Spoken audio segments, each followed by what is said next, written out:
Hello, whoever's there. We're just going to give it a couple minutes and thank you for the thumbs up already. I appreciate it. I don't know. I see Nancy left a comment, but I don't know if that was prior to or,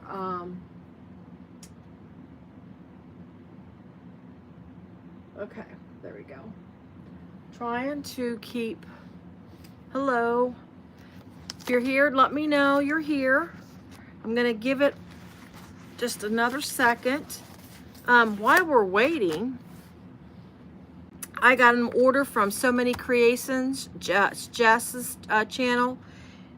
She sells cork, and I got her last piece of this cactus print.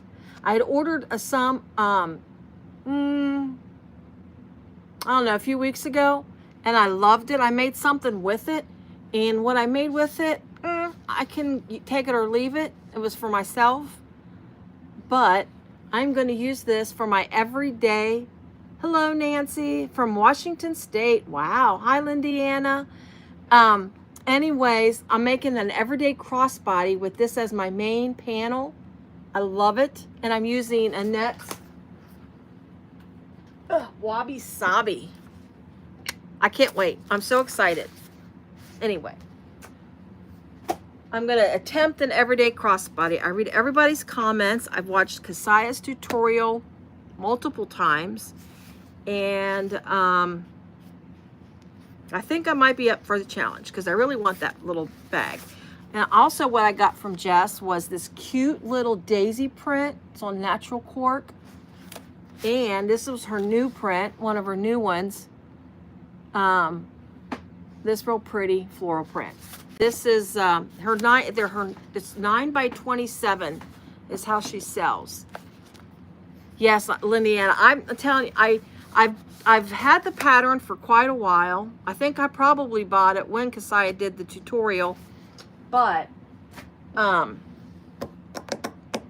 tell you what, I've just been putting it off, and I don't know why. I just have been.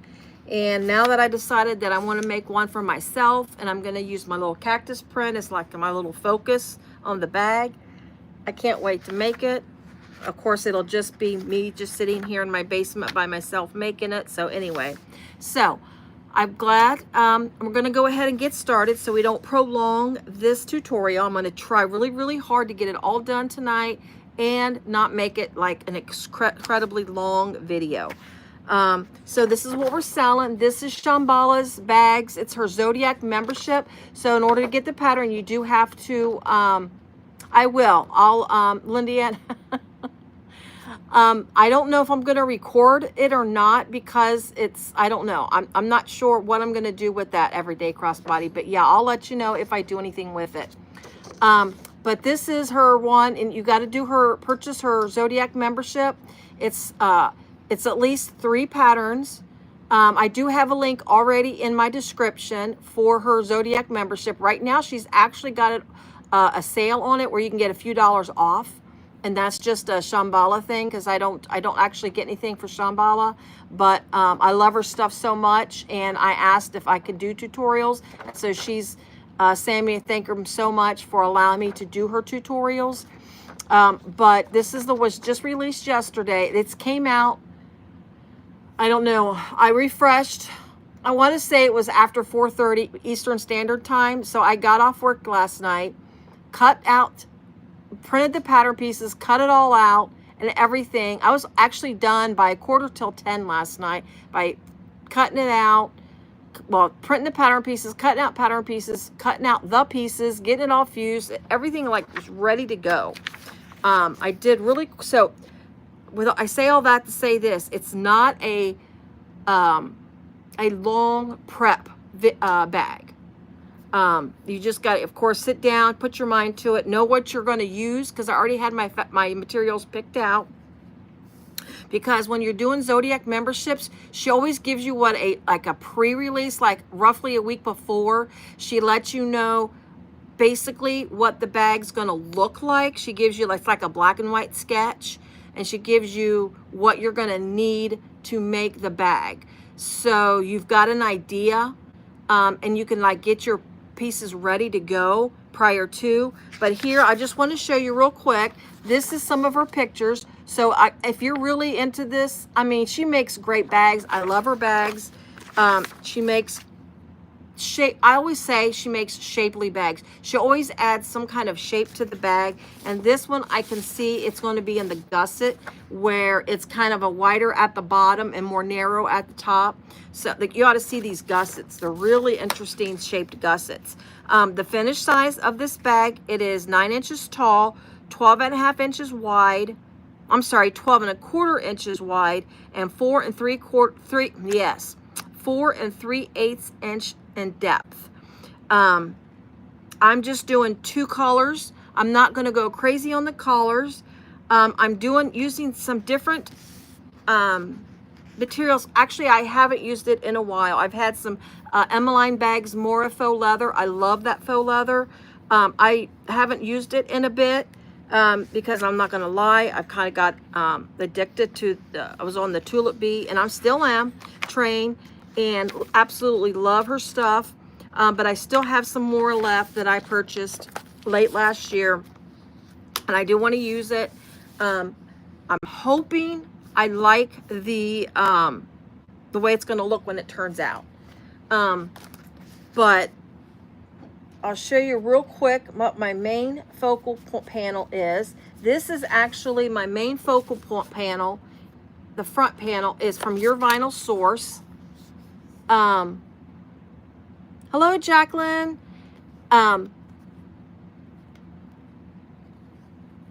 This is from Your Vinyl Source, and I bought this last year. But I really, really like, it's just really pretty. Been wanting to use it, and I thought, well, you know, I'll do something a little different. I'm going to make this bag, and I'm going to use this as my focal point. And then I'm using Mora's, I think it's her brown. Now, I haven't linked the materials yet. I will link those afterwards, but it's the Mora brown. This is what I'm using for the rest of the bag, for the main construction of the bag. So we'll go ahead and get right into to making the bag. I got thanks everyone for tuning in for this.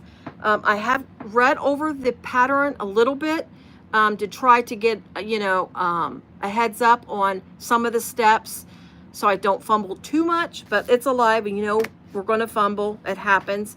I did do one step. I did make my strap. I'm using webbing for a strap, so my strap's already done. This is Kasaya's oh, I forgot what the name of what this is called, but here we go. I'm trying to hold it in the lighting, but this is her strap. This is like a hunter green. I don't know, I really like this color, and I hope it goes good. Like I said, this is different colors for me in a bag, and I hope it turns out. I'm sure it will. But, and then my lining, all of my lining pieces, this is from Tulip Bee. This is Zen something, and Tulip Bee Smoothie Smooth. So, we're going to jump right in and get started. Let me get that out of the way. I did one step first because you have to fuse your interfacing after you sew these two pieces together. So, instead of running to fuse after I sew this together, because this is the very first step of the bag, I went ahead and prepped this piece. I'll tell you what it is, and I'll tell you what I did, but I did do this piece ahead of time to get my Decaville on the back. And of course I'm using Decaville for all of my interfacing. But these pieces here, it's the front panel bottom, and then the front panel top is these two pieces, front panel top, front panel bottom. Sew them together, top stitch on the lining, and then fuse your stabilizer piece to the back. As always, Sammy always gives you pattern pieces for her stabilizer. All stabilizers, she always gives you pattern pieces. She also does a lot of small pieces. I think she does, and she does a lot of that where you can do a lot of color changes, you know, options and things of that nature. And even with this bag, when you've got so many little pieces, and it's not as many because it's a smaller bag, it's just a crossbody. It's, again, it took me a couple hours to get it cut, fused, and that's from pattern pieces to fused. Get all my stabilizer put on. So anyways, I'm going to put those pieces aside. I have a full bobbin, so let's hope my bobbin, I should last. I don't see why it wouldn't. I don't like to change my bobbins live because I have to tilt my machine to change my bobbins, because when I ordered this machine, the oil pan came installed, and it's a little to the left where I can't get my hand up under to do the bobbin like most people do. You just reach under and do it blindly. I cannot get my hand. Either my hands are just too darn big. I always call them my man hands, but if I can't get my hand in there. But anyway, we won't go there. So I have a full bobbin. We should be good with that. So again, the very first step is to attach these together and then stabilize the pattern. She does give you, of course, steps 1 and 2. She talks about fusing the pieces that need to be fused. Make sure you mark your centers. Of course, I'll probably mark my centers as I go along. And then I'm not doing bag feet on this one. Since it's like a little crossbody, I chose not to do bag feet on my bag, on this bag. I'll just tell you what the pieces are as we go along. I did mark, this is a drop-in lining, and I did mark my pieces where all of my where my drop-in's going to go, or this is going to fold over for my drop-in. I use it as a guide to place my interfacing. So that's all marked. I think that's everything as far as prep work. I did have to do a lot of prep work, except I guess make sure everything's fused. And since I didn't do a vinyl strap, we're good there. So we're going to start out. Once we get this done on step 6, we're going to make the slip pocket. Now, closure. In this bag, I'm going to keep this picture. Actually, I'm going to keep this handy because I may reference back to it on the occasion, just to show where I'm at on this. So you're going to prep. So on her pattern, she has you use a magnetic snap for the closure. And then she put that really cute handmade thing there. I was going to actually put a cute handmade thing on mine, but I don't have any silver handmade things, and I'm using silver hardware on my bag. So I opted to use a turn lock. Now, I love these turn locks. Get my little hardware stuff out of my bag. I love these turn locks. I get these from Kasaya, SayaSwagBags.com. I'll tell you that one. But I love these. These are 1.5-inch turn locks. I love these turn locks. They're great. I have actually, when I made my Saya Sidekick, this is what I have on my Saya Sidekick. I love these turn locks. They're great turn locks. I actually prefer these over all the little ones. I still have several of those, and I'm trying to use those up. But I am actually trying to build up my little stash of these 1.5-inch turn locks. So with that being said, I will need to install this first. Oh, looks like a fly just came in. So I'm going to grab my turn lock. So what I'm using for placement of my turn lock, I am going to use that spot where let me get all this picked up here. There's like 5 zippers in this bag. Lots of pockets in this bag. You'll need 5 zipper pulls. 2 pockets in the front, and these 2 pockets, these are separate. This is not a go through. I can't even think of the words. I know the word, but I can't think of it. But these are 2 separate pockets in there. So, I'm going to go ahead and install my turn lock part in the slip pocket. Let me get to that. And what you're going to actually use is it's called the slip pocket exterior, which is this part of the bag here. Okay, and I'm going to go ahead and install it. And as I was saying, and my brain veered off, is I'm using the placement that she gives you. I got to cover her measurements, but I'm using the placement that she gives you to install the snap part. I'm using that as the basis for my turn lock, because I feel like if that's a good spot for the magnet, then it's obviously probably going to be a good spot for my turn lock as well. My machine's not on. I'm afraid I'm going to hit my gas pedal on this machine. I keep hitting the pedal. And the other day, the dog was behind me. I don't know what she was getting into, but that puppy is like into everything. And it's just like, I reached back to try to grab her, and my foot hit the, I had something in the machine. My foot hit the gas pedal. Fortunately, it stayed straight, and it wasn't like, it was just a small little side fabric bag that I'm making. But anyways, the thing just went vroom because I hit the gas pedal. And this 1341S, I mean, even though I have a needle positioner on her, and I've got her on the one of the lowest speed settings that you can set the needle positioner on, it can still fly. And it just took off, and scared me half to death. I thought maybe I tore it up because what happened when I first got it. But anyway, but I didn't. It's still fine. And my piece stayed straight. Go figure. Okay, so we're going to do this real quick. Now, I will probably have, this is a thin piece of vinyl, so I won't have to hammer too hard. I need to get me some pieces of Decovil to support my piece. I'm going to throw 2 pieces because this is a thin vinyl. I probably should have put some 101 behind this vinyl, but we'll be all right. All right. So I'm going to get my set.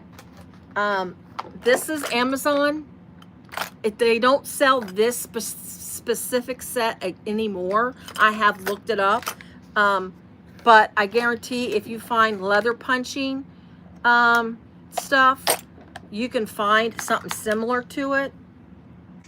I just don't, they don't sell this particular brand or whatever, particular one. Actually, I don't need to do that. What am I thinking? This is what? See, I'm already messing up. We're doing prongs. We're not punching holes yet. Whew. I almost messed up. I mean, I have more of this vinyl. I would have just had to cut another piece. So I'm just going to use this. I'm going to just center using that little spot here. I'm going to try to center. There we go. I'm just going to make a mark where I want this to position. Just kind of stick my prongs in there and cut. Yeah, this is one of her thinner vinyls at your vinyl source. And I don't know if she makes this anymore. Like I said, I bought this last year. So, we'll have to, I mean, you can always look it up. I mean, I can look it up afterwards to, I'm looking for my washer, and I think I left it in the thing. But, I think it was like a limited something when she put it out there. Oh, goodness gracious, I'm already, there it is.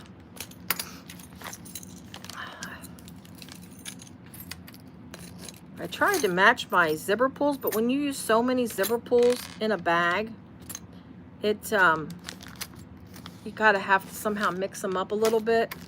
So I tried to at least be consistent in the front, and since there's just one in the back. All right. And I'm also, just to let you know too, I'm also, oh, thanks, Lydia.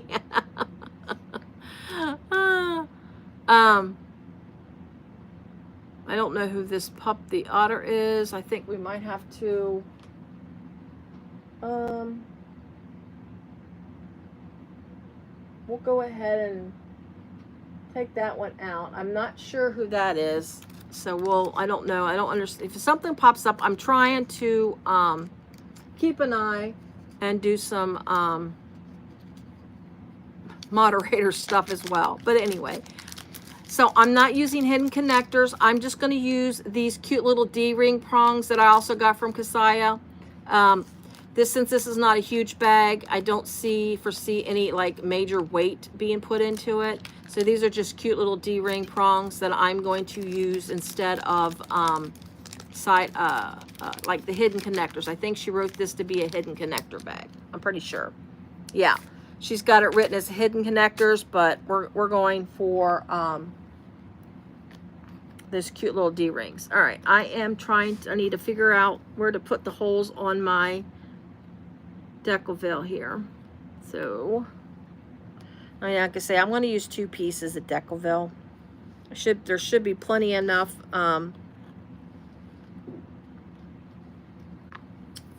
prong space to have a fold over. Give me some glue. I'm a gluer. I like the glue. I forgot I need to put a little tad bit of glue on the front. I like to put it behind this. Just be careful not to get it to where it oozes out, because I have done that. Sometimes I get a little carried away on my glue. Let me put that back in there. All right.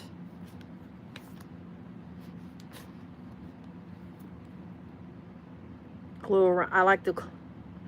You'll probably think I am just gluing way too much. I know. All right.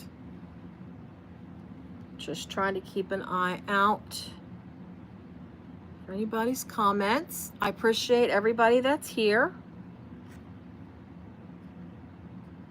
Trying to do this and not cut myself. There we go. I just want to get some good support, because like I say, since this is a thinner vinyl, I just want some good support behind my turn lock. This is just a turn lock, but I don't want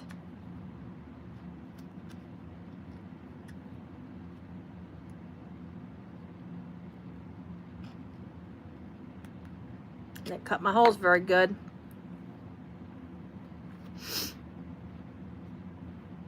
All right.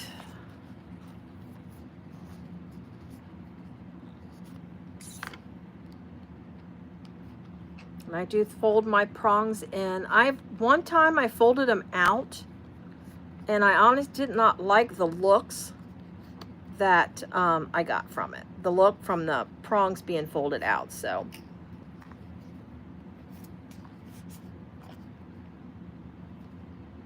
I've lost the lid to my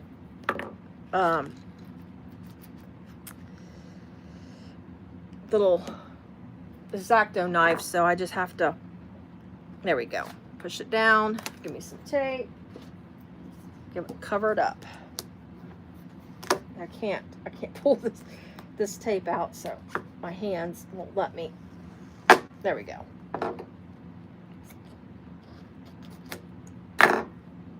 All right. Boom.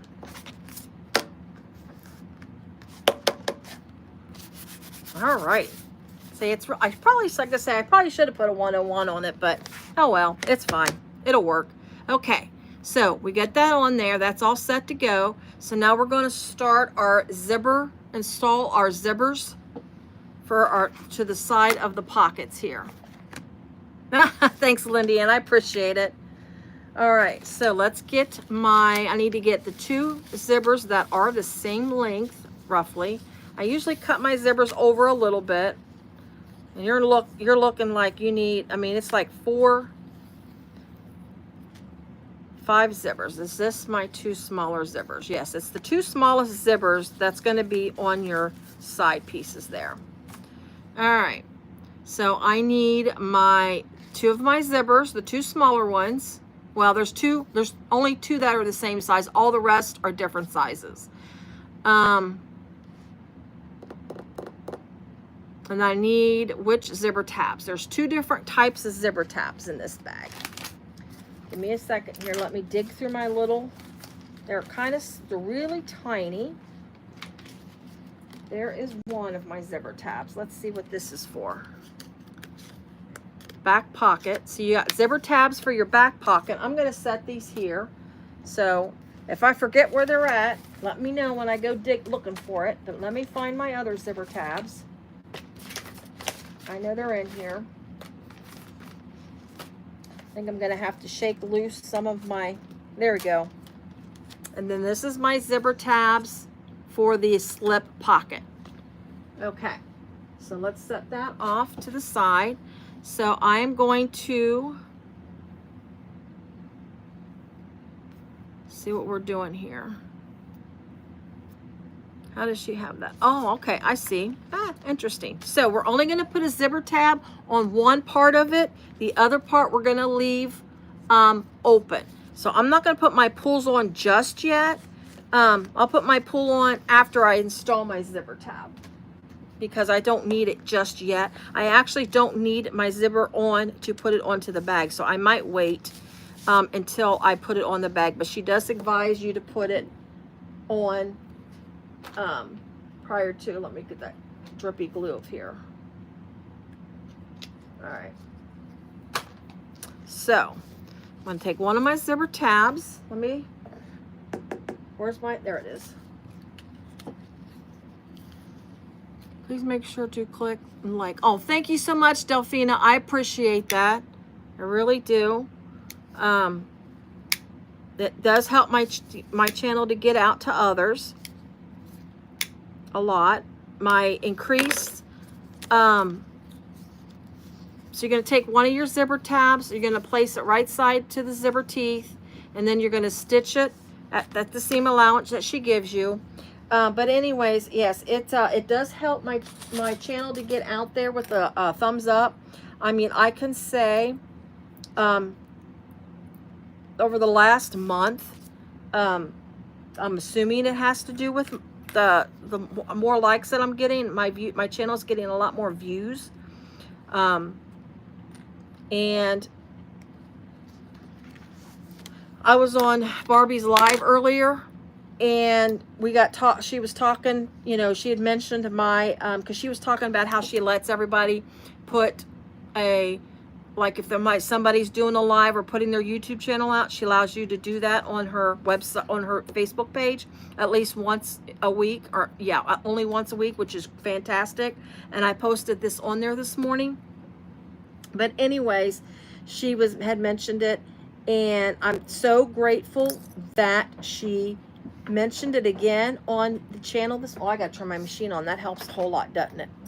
But anyways, and just from her mentioning this is how powerful some people just don't realize how, I don't know, I won't say powerful, but how much they make a difference. But just from that channel, mentioned this morning, this is actually this afternoon, my subscribers went up to, what was it? Let me tell you, I was at $7.99 right before this live. Wow. I had $7.92 this morning. That for me, like that, actually I have 801 subscribers. I mean, that's mind-boggling. And the only time that I had a big jump like that was earlier in the year when Annette from Tulip Bee discovered my channel.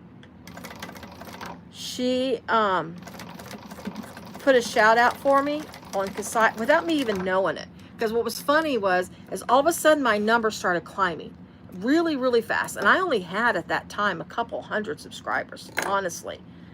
And she put that shout out there, and my membership went up a couple hundred in just a matter of a couple of days. And ever since then, it's been, I mean, it's just been great. I just, like when I started this channel, I told my husband, I said, I know I'm not going to really make a whole lot of, you know, members at this. I'm not expecting, you know, much from it. I just wanted to show my bags is how I started this. And I'm just doing top stitching, by the way. So you put that on there and you do your top stitching. And But number one, it's addicting. I'm telling you what. I hate my picture taken. I still don't even like my picture taken. But doing this is really funny. I love doing this. Absolutely love doing this. I don't know why. It's fun. It's just really fun. And as you can tell, I love to talk. I mean, that's no secret. Everything, I think ever since I started talking, I haven't stopped. You can ask my mother, my sisters, my neighbor when I was growing up. She's still alive. She'll tell you. She complained to Mom once about me standing there at the fence talking to her while she was hanging laundry. That's when we used to hang laundry up. Okay, Diane, not a problem. I'll be here for a couple hours. We'll probably still be here when you get back. Anyways, so Shirley would tell Mom, she's like, I just can't walk away. I just can't.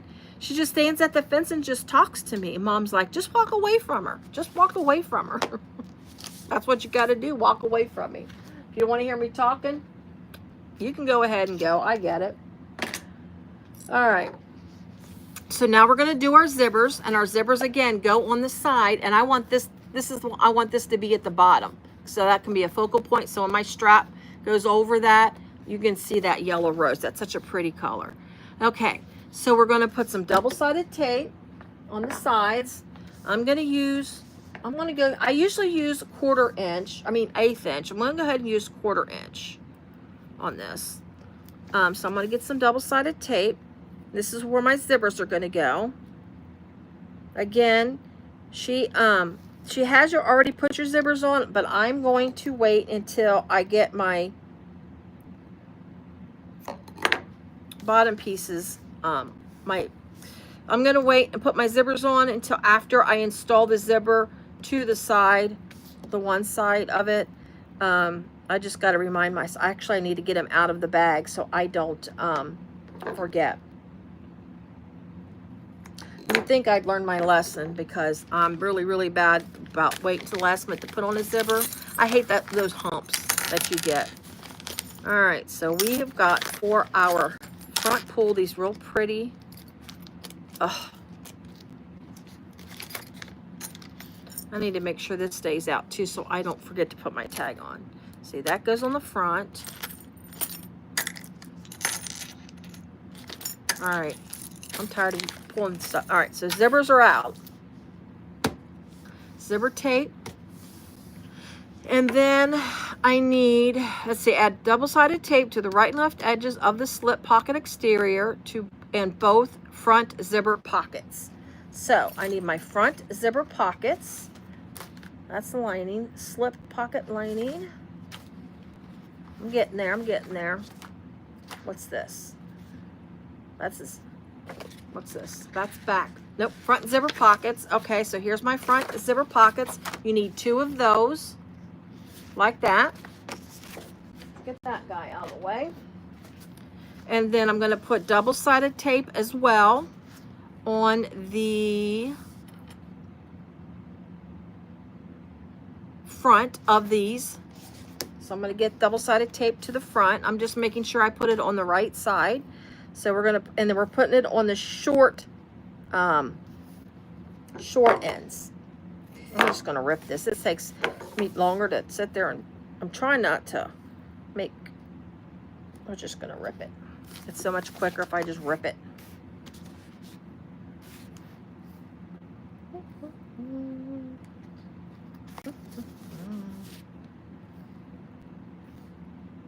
All right.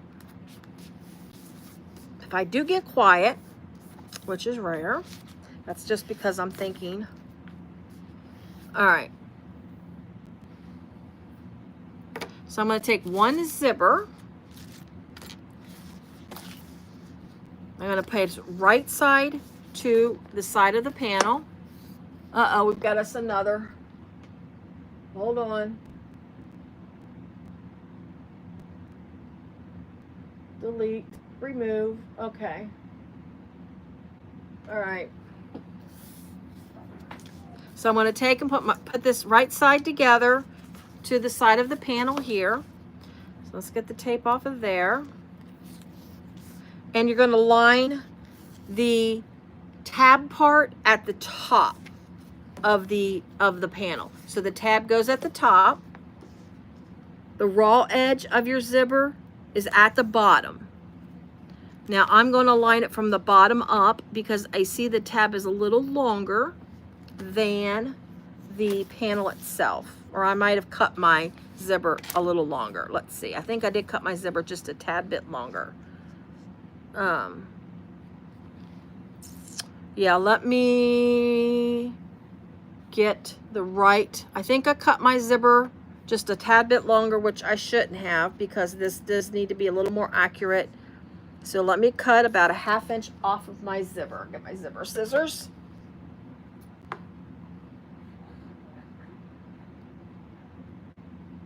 There we go. So make sure when you cut your zippers for the front pockets, you don't really want to go over like I did.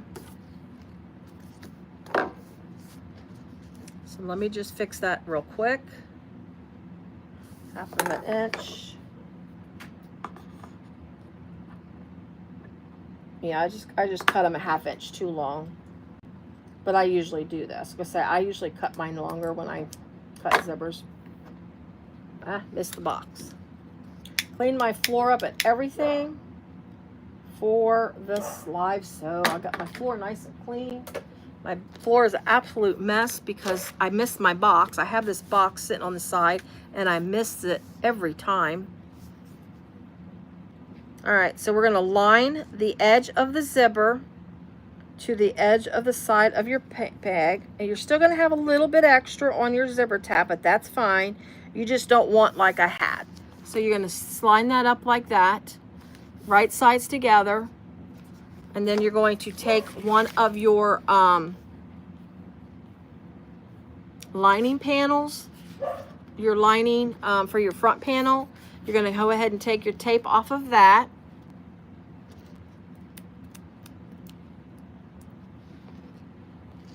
Boom.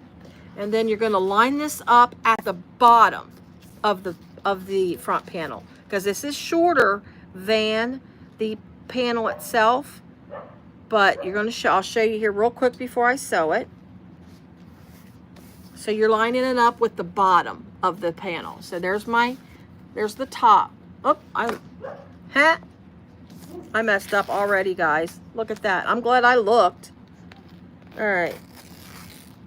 You want like I was saying a minute ago before I realized my zipper was too long, you want to line the raw edge of your zipper to the bottom of your panel like that. And I'll show you here in 2 seconds what I just did.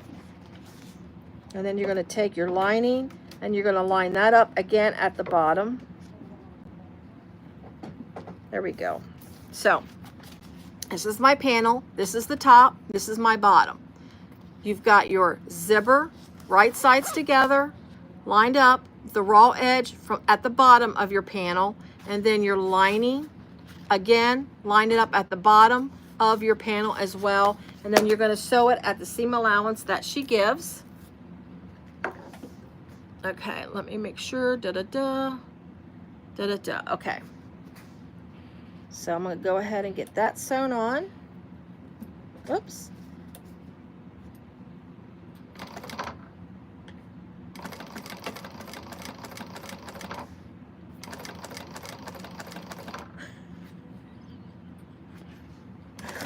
Oh, sorry guys, my husband just came down and peeked. I have my little blinders around me so you don't have to see this room plus anybody that comes in the basement. And my husband just peeked through the curtains. Oh.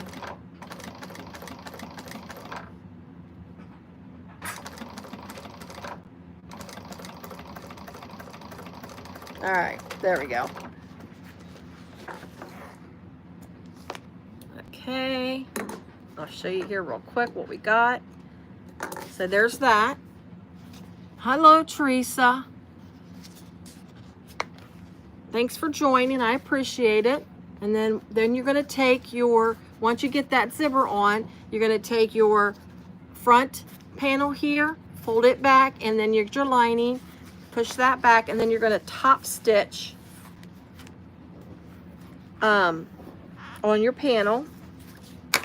So let's get this all nice and folded back, and then I'm going to top stitch this. Just make sure it lines up well.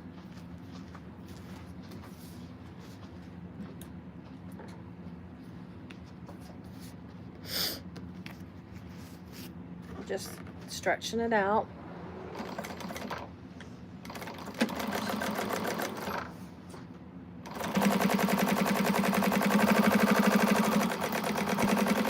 All right. Oh, and the thread that I'm using is Kasaya's Chocolate Mousse. It's a nice dark, you can't really see it, put it against these. It's a nice dark brown. It's real pretty brown. I thought it would go real well with this. So there you go. So there's one side of your front zipper pocket panel.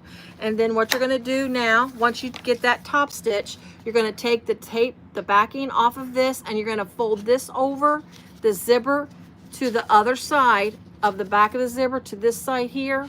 You're going to fold this pocket over to meet that. Again, make sure you line it up to the bottom. That creates your pocket.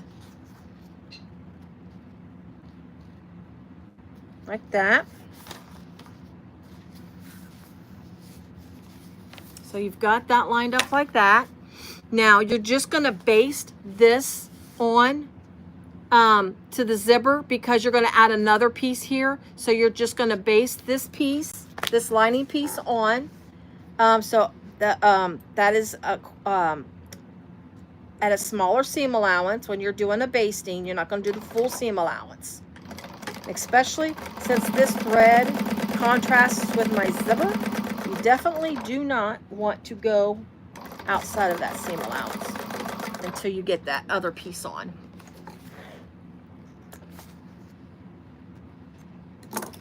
Okay, so there's that. There is my piece. Now I'm going to go ahead and get my zipper on for this side before I go any further, because I will forget that one tooth is kind of gnarly looking. I might have to snip that to get my zipper to pull to go on, but we'll see. Whoops.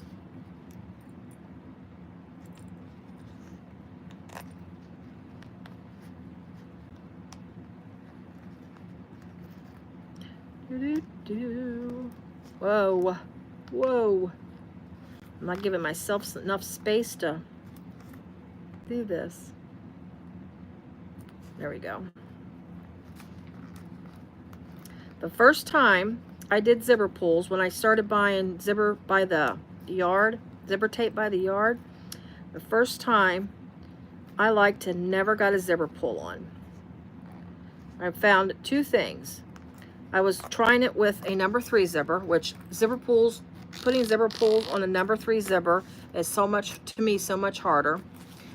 And I just couldn't get it together. And then I watched actually Sally Tomato tutorial. That's how I found Sally Tomato. I Googled, not Googled, but I went on YouTube and searched installing a zipper on a zipper by the tape.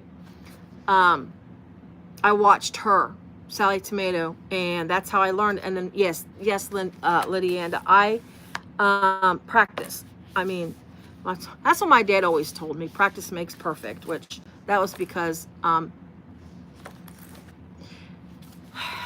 that's because I was practicing the piano and I hated it with a passion. I hated it. All right, you're going to sew the top edge of your zipper pocket shut. I'm going this direction because I'm going to get my seam allowance a little smaller. Because it's sewn onto the zipper, you're going to have to get as close as you can to that piece. So I'm going to line it up. Make sure your pocket's lined up well.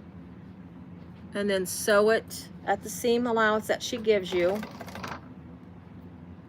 And you're just doing it at the top because when you add that bottom piece on, you're going to just get as close as you can, because when you get so close to it, it's gonna you're not gonna need that, worry about that little tiny hole that it leaves. I think I need to though. Hold on, let me see something here. Yeah, because you're not gonna see that little spot there. Yeah. So you got that. You're just sewing again, just the top, because when you add that bottom piece, there's like a small piece that you add to the bottom that will seal that up. All right. So we are going to repeat the exact same thing on the other side. So let me get my position. So we're going to get the zipper attached first.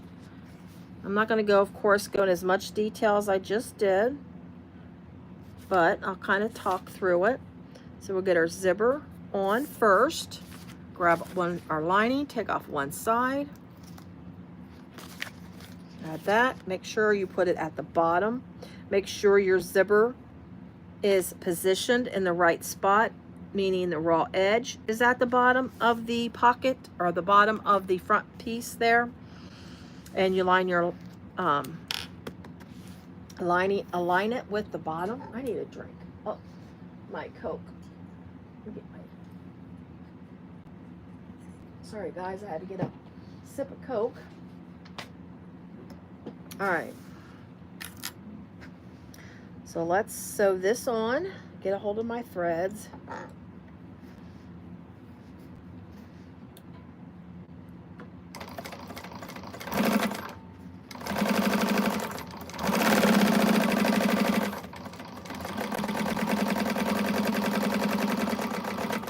A little too close. I need to back it up and get it the right seam allowance. There we go.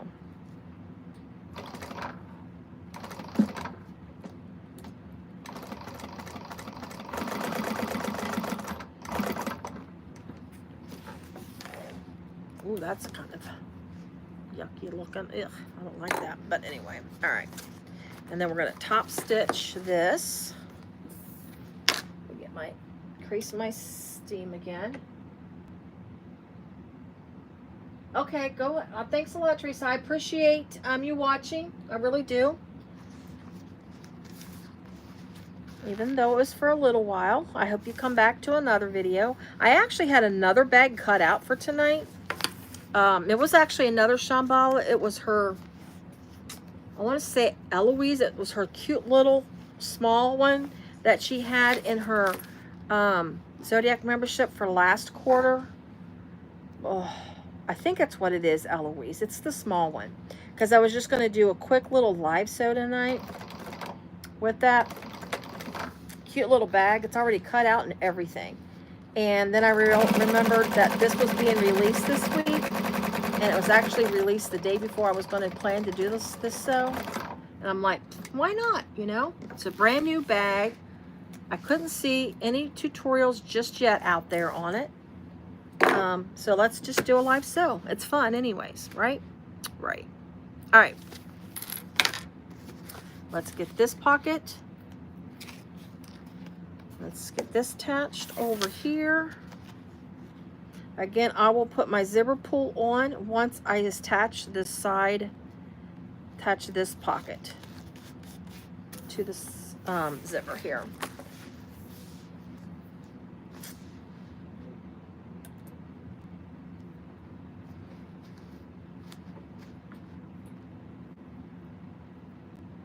I can just get my threads. That's, yeah, we're just basting here. Yeah, don't forget, it's just the basting when you attach it to the outside of your zipper, because you're going to attach another piece here, so you're definitely going to want to just baste on that side. So you've got that, and then now we've got this ready to go. So I'm going to just sew up again. We're just sewing the top part of our lining shut. I mean, if you really want to seal up the bottom at this point, you can, but whoa, it's not necessary, because we're going to, it'll close up anyways when we, make sure I'm not over mine. Just be careful, don't go over into your piece, be careful that you do not go over onto your panel, because then you'll have like a little pinch in your panel. There we go. Zipper pull.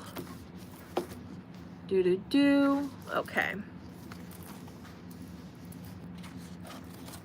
Okay, so she has you sew the bottom completely once you get both pockets on. I see how she does it. Okay. Like I say, I kind of like briefed through the pattern to make sure there wasn't anything that I needed to do prior to, so we didn't have a lot of prep work to do during the video. I mean, some stuff I had to wait until the video, but okay, zipper pull is on. Boom. There we go. So now she has you sew up the bottom. So she just has you go straight across this piece here. So I'm going to clip it so these don't open up while I try to sew. So let's get some clips here just to kind of hold that pocket into place. I'm actually starting to get warm. That's unusual for me. Guys, I'm telling you what, I am freezing cold all of the time. I mean, all the time. Right now, I'm not. But even when I have a jacket on, when I work, because I work from home, and I sit at a desk all day long, and then I go and sew at night. Go figure. But anyway, and you're just basting this on, so just make sure you just use the basting stitch, which is 1/8 of an inch. But anyways, and I know it's because I'm not moving a lot, but I'm going to tell you what, I freeze all day long. I've got a jacket on, and I'm covered up in one of my OG quilts. Like, I have a small quilt that's made out of polyester fabrics. Don't ask. It's like I say, it's an OG quilt. And it was a quilt that I practiced sewing squares together, lining them up. It was just something I, when I was first started piecing quilts. And I cover up with that and the blanket on, trying to work. It's not good. I don't know why I'm so cold all the time. And I mean, I literally freeze. All right, now we are going to grab the lower band piece. So I'm going to go dig out my lower band piece. This might be it, I'm hoping. Flap accent. Nope. That goes behind the flap. I'm looking. Lower band piece. Maybe this is it. I'm just looking. Oops. Please don't fall out of the thing. I've got pieces that's wanting to jump out of my little crate here. Let's see what this is. Slip pocket lower band. Yep, there we go. Slip pocket lower band is the piece that I've got. Ta-da. And I don't think it's angled. I think it's an actual full rectangle, because sometimes you have to worry about just that slightest little angle on a piece. So let me make sure there is not an angle to this before I do it, because I just took it off without paying attention. All right. Though, there's no interfacing on this. I don't like that. I wish there was interfacing on it.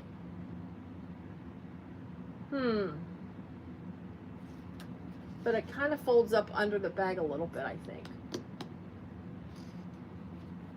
I wish this had interfacing on it. I'm not going to lie. But it's too late now, right?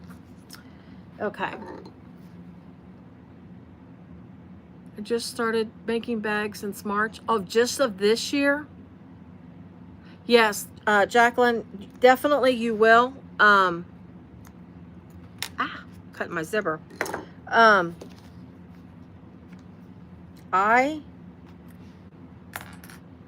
I've made bags on and off over the years. Actually, that's kind of caught sewing a little bit that way, because I would try to make my own bags, because I was a little weird and I just didn't like the bags that was out there. So I would try to create my own bags, but I didn't do it on a sewing machine. I did it by hand. And I was actually trying to design my own bags, and that didn't work well. I didn't know enough about bag making. My speed must have gotten messed up. Anyways, and I kind of stuck more with piecing quilts, and that was kind of my at that time my love. That's kind of why I'm Quilted Cactus, because that was like my first love on as far as sewing. And but I always did make bags on and off. I did a lot of bianti bags before I got into this style of bag. So we're gonna flip. So I got my little bottom band on. Now you're gonna flip it down after you sew it on, and then you're gonna top stitch on the band. So I'm gonna go ahead and top stitch on the band.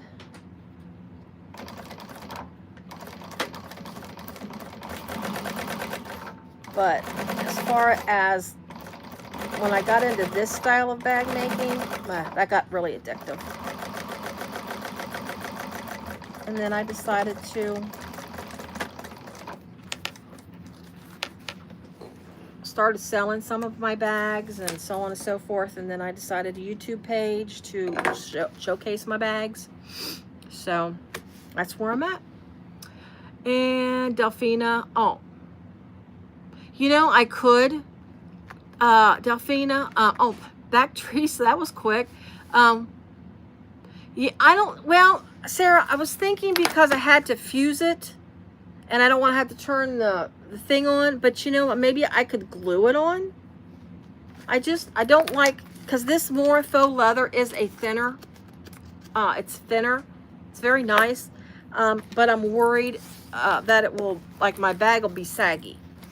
But if I glue it, like just use like glue, maybe it'll be okay. I got a piece here, so I mean, actually I have this piece of heavy. I could actually, that would fit perfect, right? I'm gonna do it. Thanks, guys. Or double-sided tape. That might be probably easier than glue. What I have the glue to make. Sarah, the bag is Selma. This is Shamballa's. It's her Zodiac membership. I'm not sure if you're familiar with it. I did put a link in my description, but she has what she calls a Zodiac membership. Basically, what this is, what she does is, it's like a quarterly, and she just kind of focuses as Zodiac. That's what the theme of it is. And she brings them out like your sign, Zodiac sign type of release. Like this is for Leo, and Leo just ended yesterday, I think is what the Zodiac thing was. She kind of goes into it in her when you purchase it and you get into her Facebook group, she always creates a Facebook group on her Zodiac memberships too. But she does this like every quarter, and you get at least three patterns. She's already really, and she always throws something extra in. Well, right now, which I didn't do it, but right now her little extra is some kind of like created artistic looking front, like applique front. I can't really go into a lot of a detail on it, but she always throws something extra in, and then you're going to turn that into a bag once she releases pieces of that. So it's neat. It's a great price. Right now she actually has a sale on the membership. I think it's like a couple bucks off of it.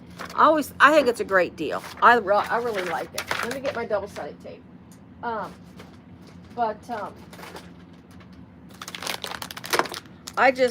I really like, and she's got such nice bags. I mean, sometimes some of her bags, sometimes you can see as you are more and more familiar with her stuff, you can see similarities in some of her bags, but it's like she takes several different bags, features of other bags, and puts it into a different bag. It's really kind of neat. I don't know. She has a team of people. I mean, but I really like it. So you go out and check her website out. I mean, the Shamballa Bags Designs. But yeah, I do have a link, and the link actually takes you directly to the Zodiac membership. But you can always like go out to the menu and look at all of her bags. I've sewn many of her bags. I've done a few I think I did a live of one of her bags. I can't remember, but I've sewn a few of her bags. I can say I've got another one of her bags cut out. And then if you don't want to do the membership and you like the bag, she does, after the quarter Zodiac membership is over with, like it ends, I'm going to let this go up into the pockets just a little bit too. That'll be fine. But anyways, she will release them individually at the end, which this one just started. So this won't be available for another few months, you know, like three or 4 months, I think. 4 months maybe. But when you buy them individually, you pay a few extra, obviously. So I'm just going to put this up out of my seam allowance. There we go. Whoop! Look at that. Boom. I put my stabilizer on. Yeah, that'll work. Thank you for that suggestion, you guys. Perfect, perfect. Okay. Now we're going to make, what's neat about this bag's got so many pockets. Let me trim off my little tabs. So my little tabs are just a hair too long, which is good, fine. So let me just trim off that little bit there. Clean that up. Because now you're going to install a slip pocket. So this has got your 2 zipper pockets on the front here side, and then she's got a slip pocket on this bag as well. So I need to get attach the slip pocket lining. So let's find my slip pocket lining, and I think this is it. Slip pocket lining. Oops, I can't, almost showed you the measurements. So I've got my slip pocket lining, and we are going to put it right sides together. I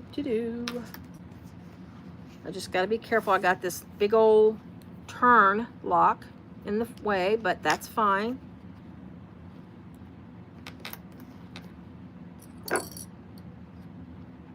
Yeah, I should have, I'll just use that clip. I should have, like, looked at my pattern, try to look at it well enough, but that's okay.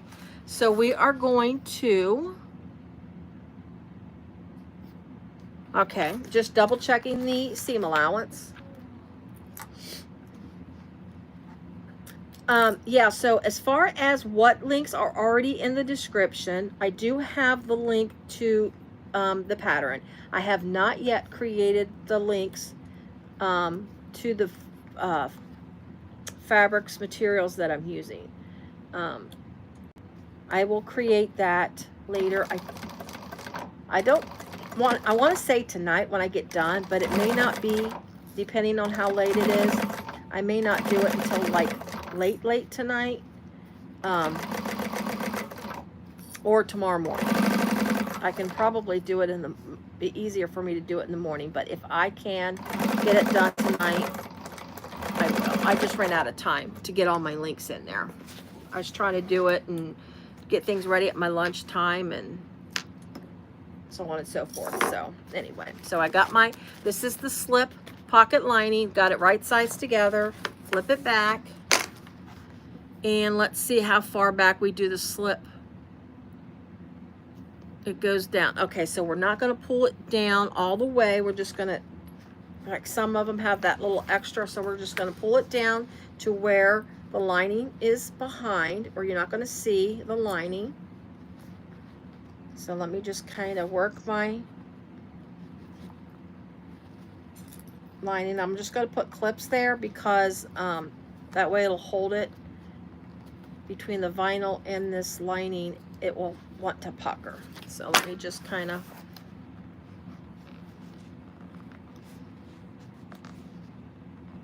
work that.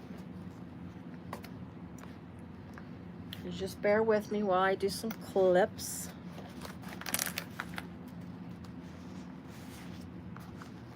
There we go.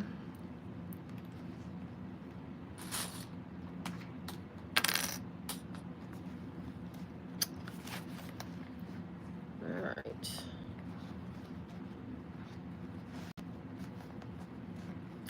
So that's something to note. If you like, want to make sure you've got that bottom piece. She just says on the piece of that bottom piece where we did that taped, and we retaped my Decoville on, she just says interface if you're using cotton or other lightweight fabric. Well, it is lightweight fabric, but I don't know. I wasn't really thinking.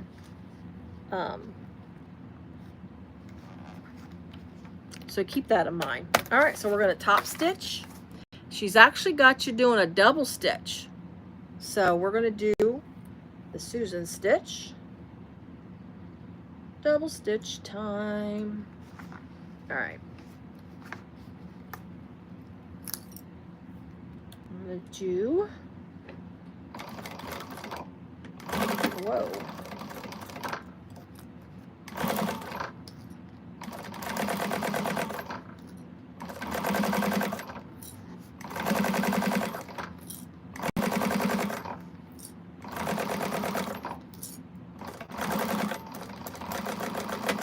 Everybody loves a good double stitch. The only thing I worry about when I double stitch is if one stitch is gets a little wavy, then it's really noticeable when you put that double stitch in there, when you put that extra stitch alongside of it. And I've done it. I have done it.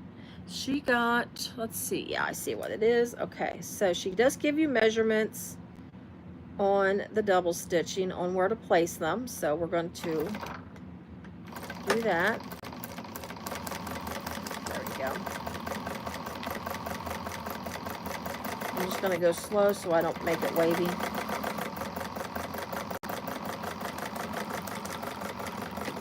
All right, so we went ahead and did the double stitch. There we go. Now we are going to attach a slip pocket around sides and at bottom of the front. Attach the slip pocket around sides and bottom to the front panel.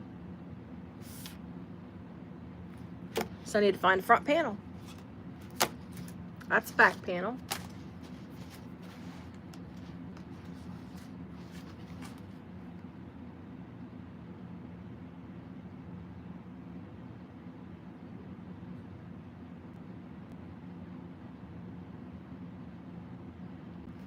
What'd I do wrong?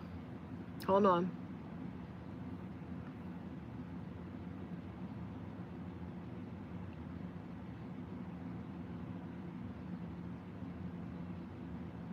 Slip pocket exterior. Did I do something wrong?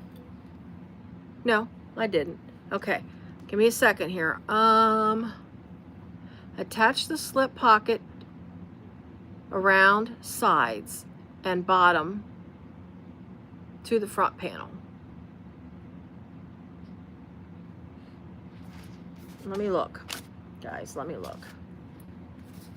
That's for my lining. That's for my lining. Flap accent strip. I keep pulling the flap accent strip out. Back panel, bottom, flap, zipper panel,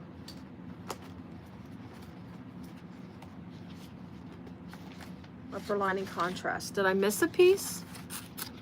I need to find. All right.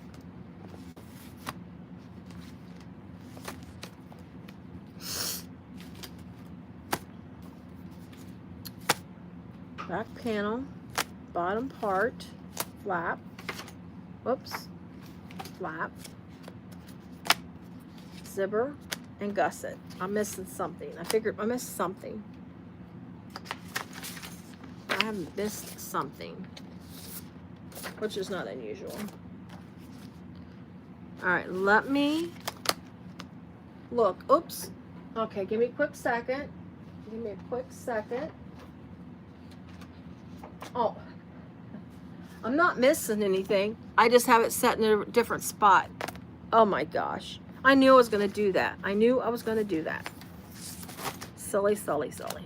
So this is the front piece. So we've got all this constructed with our two pockets. The lining to the slip pocket is all sewn on. So we're going to take this, line it up at the bottom to your piece that I prepared prior to the video. So we're going to take this and we're going to put this all together. So this will be the front of our bag. So we're going to line it up. I'm going to line it up at the bottom of my front panel. So let me make sure we're all lined up well, and then I'm going to give it some clips.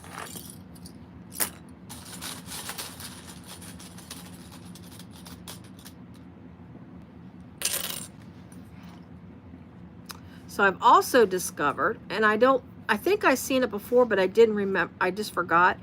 But when you do a live, you've got this like moderator panel thing, and it's on like a delay, and I've got it off to the side for me, and it in case I miss comments or something, and it's a pretty sweet little thing.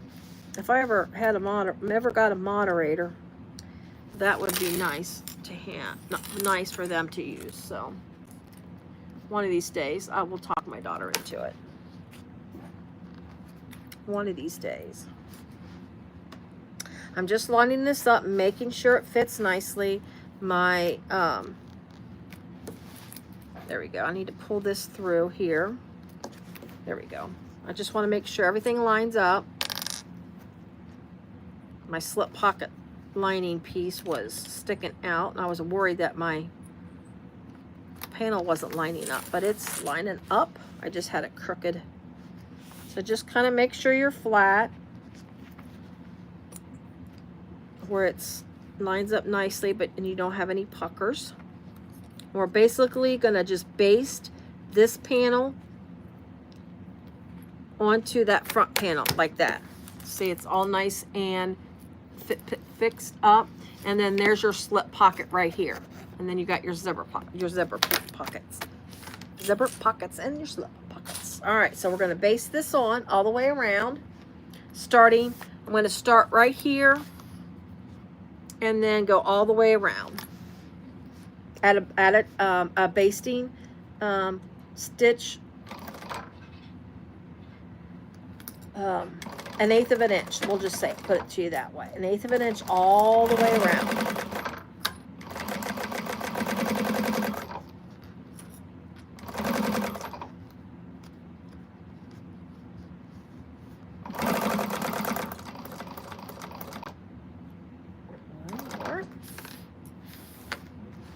There we go. Whoa. I guess somehow I must have lost power. Every now and again this machine will trip not the breaker, but trip the plug, the outlet. And when I do that, I always forget to check my needle positioner speed. And I bet you it's what I need to do is check that. Because if I run the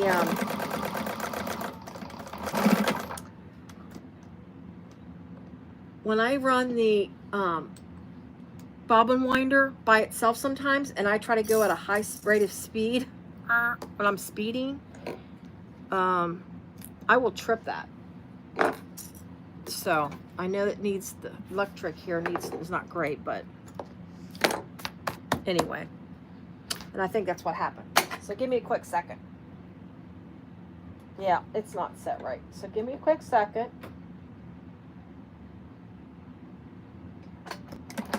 Okay.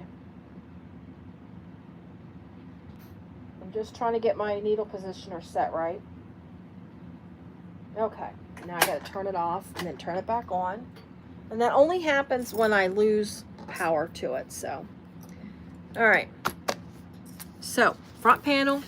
It's done. So we've got our nice slip pocket here. Teresa, yeah, where are you at, Teresa? We are fortunate, and you know, you don't realize it until you hear other bag makers, when I watch other shows, how they have a hard time. I mean, I know some of our vendors will ship, of course, out of the country, out of US, Okay, you're in Canada. Now, you got Emmaline Bags. She's got great stuff. She's got a lot of stuff. But yeah, the shipping, that's what gets everybody, is the shipping gets really, really expensive. But yeah, Emmaline Bags, I know she's got, if I don't know if you order from her or heard of her, she's got, that's where this Mora Faux Leather comes from, is Emmaline here. This is your vinyl source. She's out of Texas. But this is from Emmaline.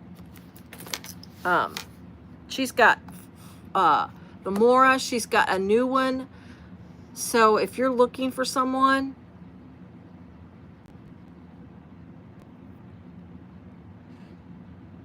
yeah, she's great. I don't know how, I don't know. It's kind of different. I'm not quite sure how all that's going to work in the end, honestly.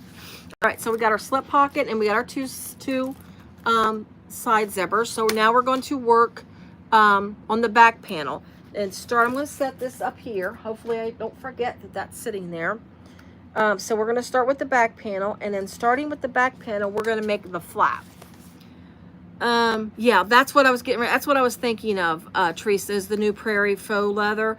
I seen that she has that out, and I watched her video showing it. I just haven't ordered anything. I'm kind of on a freeze right now. I put myself on a freeze. So yeah. So we're gonna do this now. Depending on what you want to do with your flap. Again, in her pattern, she does a magnetic snap closure. I'm just repeating just in case whoever's wasn't here when I went over it, but she has a magnetic snap closure. I'm doing the turn lock, and she has a little handmade thing right there. I don't have any of those. I'm out of my handmade things for my silver. And since I'm doing a turn lock as well, I'll have that space used. So with all that being said, if you're using a magnetic snap closure or doing the little handmade thing, you want to install those before you sew your flap, because your flap, when you sew it and flip it out, you will not be able to do that. Well, you could, it'll just be incredibly difficult. While this is a nice wide end, this is the end that gets put in, it still will be very difficult to do any kind of, get your hands in there to do anything, especially if you've got big old man hands like me. All right, I did mark the spot where I'm going to put the turn closure. I went with where she has you do the magnetic snap. I just kind of followed suit with that. So, and I can't install the oval part, the opening of my thing, until after my flap is sewn together. She also, in her pattern,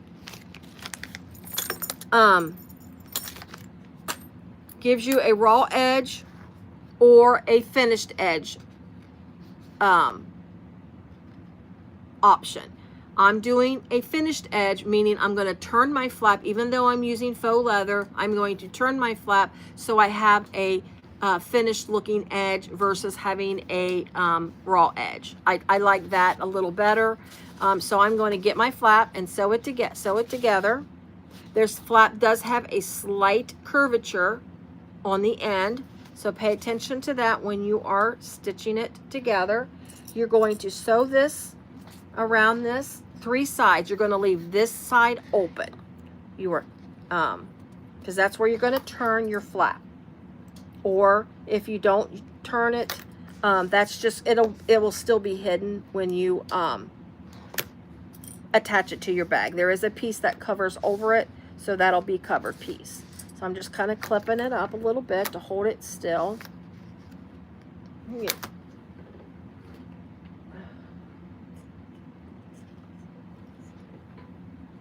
Sorry guys, I'm getting dry. All right, so we're going to sew this up at the seam allowance that she gives. Let me get a little narrow on my stitch length.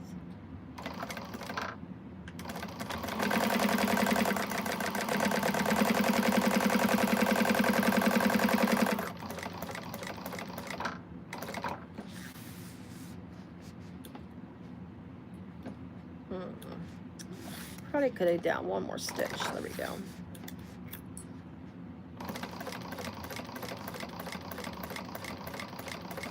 Just going slow around this curve so I can keep the curve. You can always cut it with the curve, but then when you don't sew with the curve,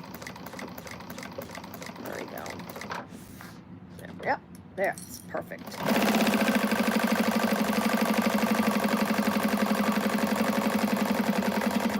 All right, just make sure you backstitch since you're going to be turning this.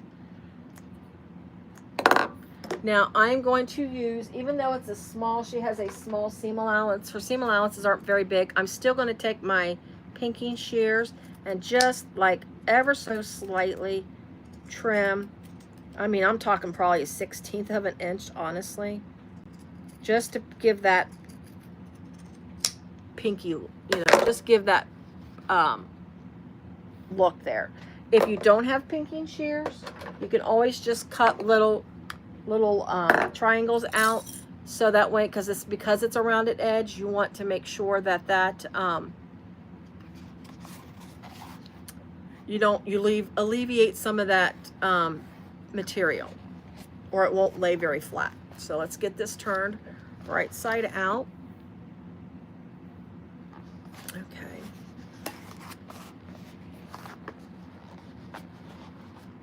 This is such a soft vinyl. It does make it a lot easier to turn.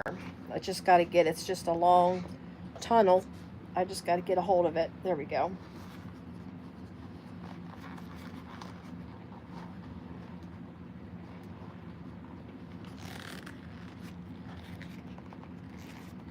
Oh, my fingers. There we go. Let me find my little tool here. Is that it? Or is that my... I never can find my tool. I will end up using a screwdriver to fix my edges. Alright, so let me get my fist in there. Just clean it up a little bit. Get your edges out.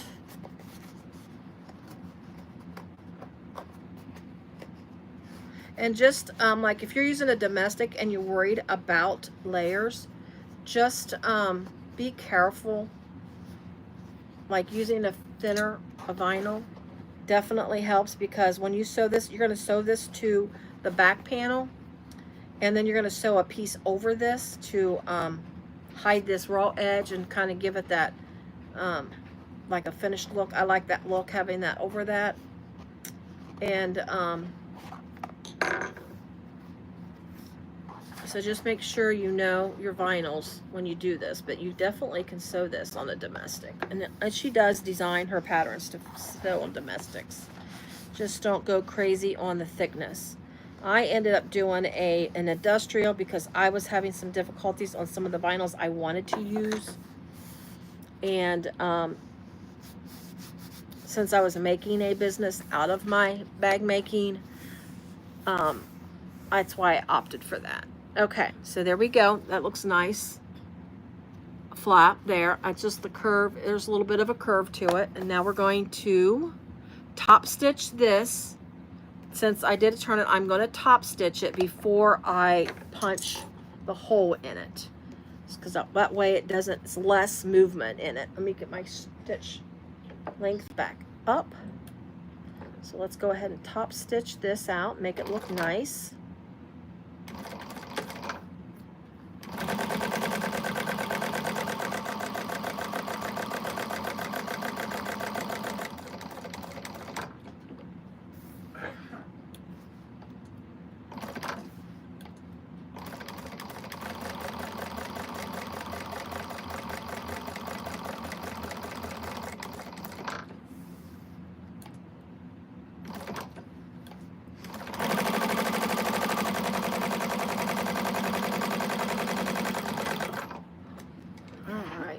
Yeah, since I fixed that needle positioner, it's I don't have any problems. All right, so there's my top stitching there. You can hardly see it because that thread looks so well with that vinyl. All right, now we're going to position this. So I need to find my center of my my piece here. the oval. So I'm going to do my best to line it up because I've already marked the point based on where she says to put the magnetic snap. So again, like I said, I was going to use that as my basis for this. So I'm just going to kind of center it.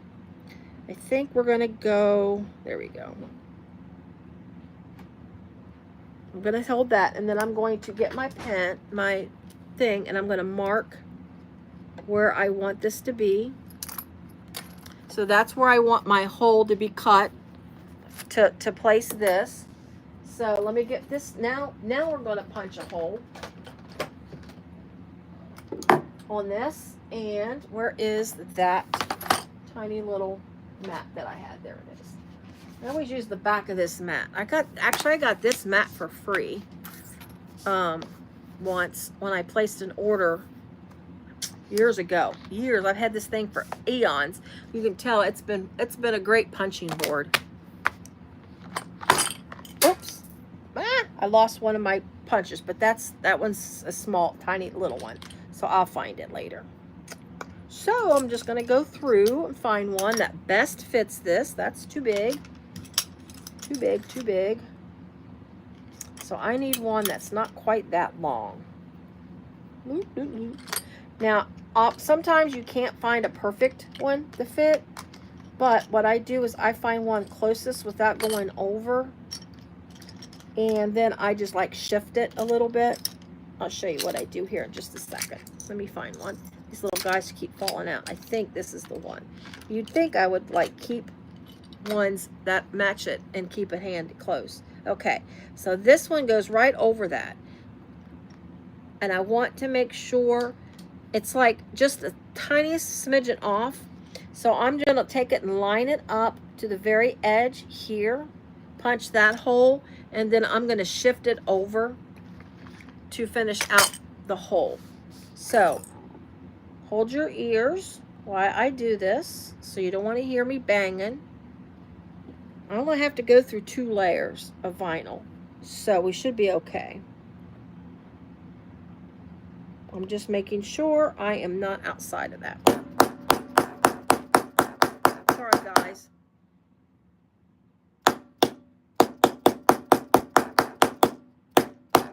All right. So there is, well, I also got the Decaville. I forgot I Decavilled my piece.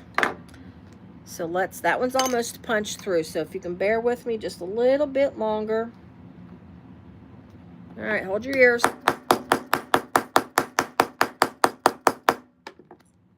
There we go. Let's see first before I start punching. It looks like I took it all out where I had the circle drew, or the oval drew. So drawn. I cannot talk. That's because, well, I normally can't talk anyways. I was going to say that's because I'm on a live, but I normally can't talk anyways. So let's see. Let me make sure I get my magnet so I don't drop these on the floor, because that's always what happens to them. I don't know how many of these things I've swept up. All right. So let's see if this fits. I might have to go just a tad. Yeah, I need to go just a tad bit wider. Let's see.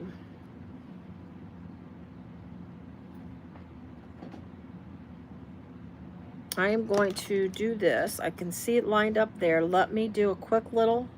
So I'm just finishing out what needs to be done. So I just need to take just a little bit more off. So let's line that up and just take that little edge off. Hang on.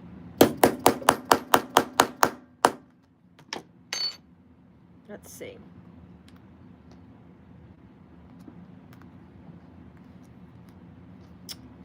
My scissors. Let me clean it up. So bear with me while we get this to look halfway decent.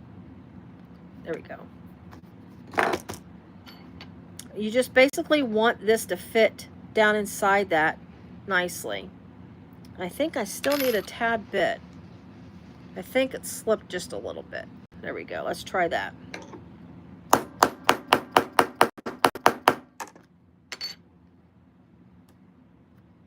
If I could have done this before the live, I would have. So you would have to bear with me on the sound. I think we got it. I think, let me take a little bit off the bottom. Just a tad bit off the bottom. Because you want, what happens is if I don't, because this is where I run into my problems when I'm installing these, is if you don't have this hole cut right, the when you try to put the screws in for the to attach it, the front and the back to each other, it's a pain. It won't like go in, and it's just a pain. So I just want to make sure it's correct before I try. It's just kind of one of those things where you just kind of gotta work with it. I think, let's see. I'm sorry. I'm gonna try one more little piece that's sticking out. It's gonna cause me problems if I don't. That went right, it slipped right off because I'm just taking these tiniest little pieces off. There we go, that should do it. Cross your fingers, I don't have to do this anymore. Oh, look, it fits. I think it fits. All right, now I need to place a mark. Once I get the little hole put in, like that, I'm going to put the back piece on where the back's going to go. And I need to mark where to place my holes, because you need holes for the screws. And I need to take this over to my hole punch, because of course I don't have my hole punch handy, and I don't have like a little tiny punch here. Is there a little tiny hole punch? No, there isn't. So give me a quick second. I'm going to run over to my hole punch, and then just punch this real fast so I can put the screws through it. I'll just grab it and bring it back over. That's what we'll do. Oh. All right. So I'm just going to punch where I need to put the screws. That hole is just a tiny, I think that's the smallest. So I'm going to go up one. Do I have to go all the way around just to go up one? I do. Are you serious? But that hole's too small, so and I don't want to have to keep punching, so. This is so hard for me.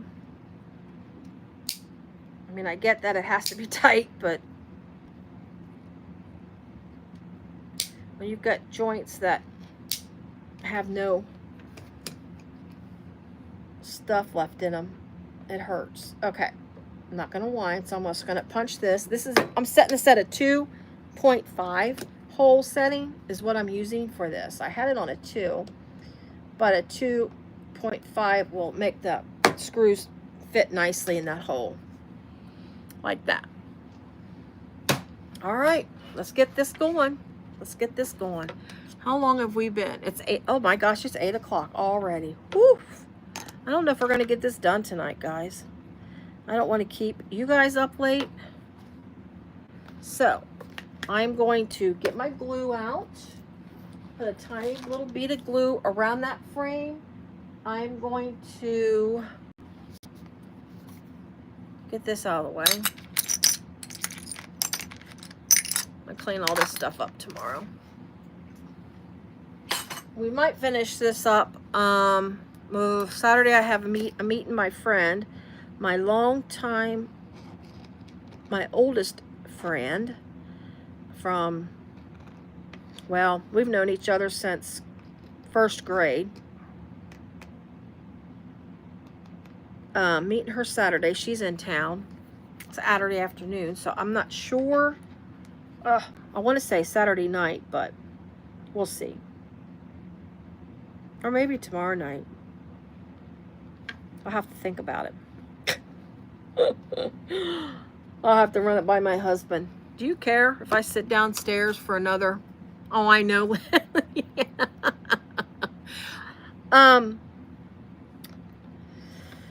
Yeah, it's I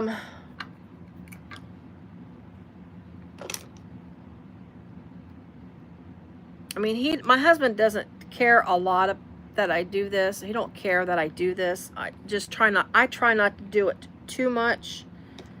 I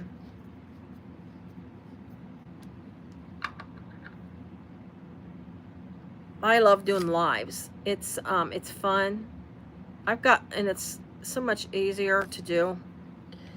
And but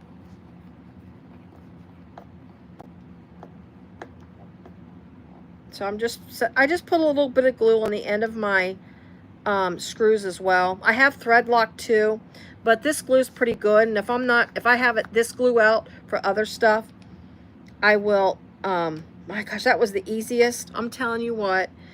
I'm just gonna tell you this. That was the easiest one I've put on, and you know why? Because I made sure the hole was big enough, and I made sure the holes to my screws were big enough to where this could flat out fit, and it just was.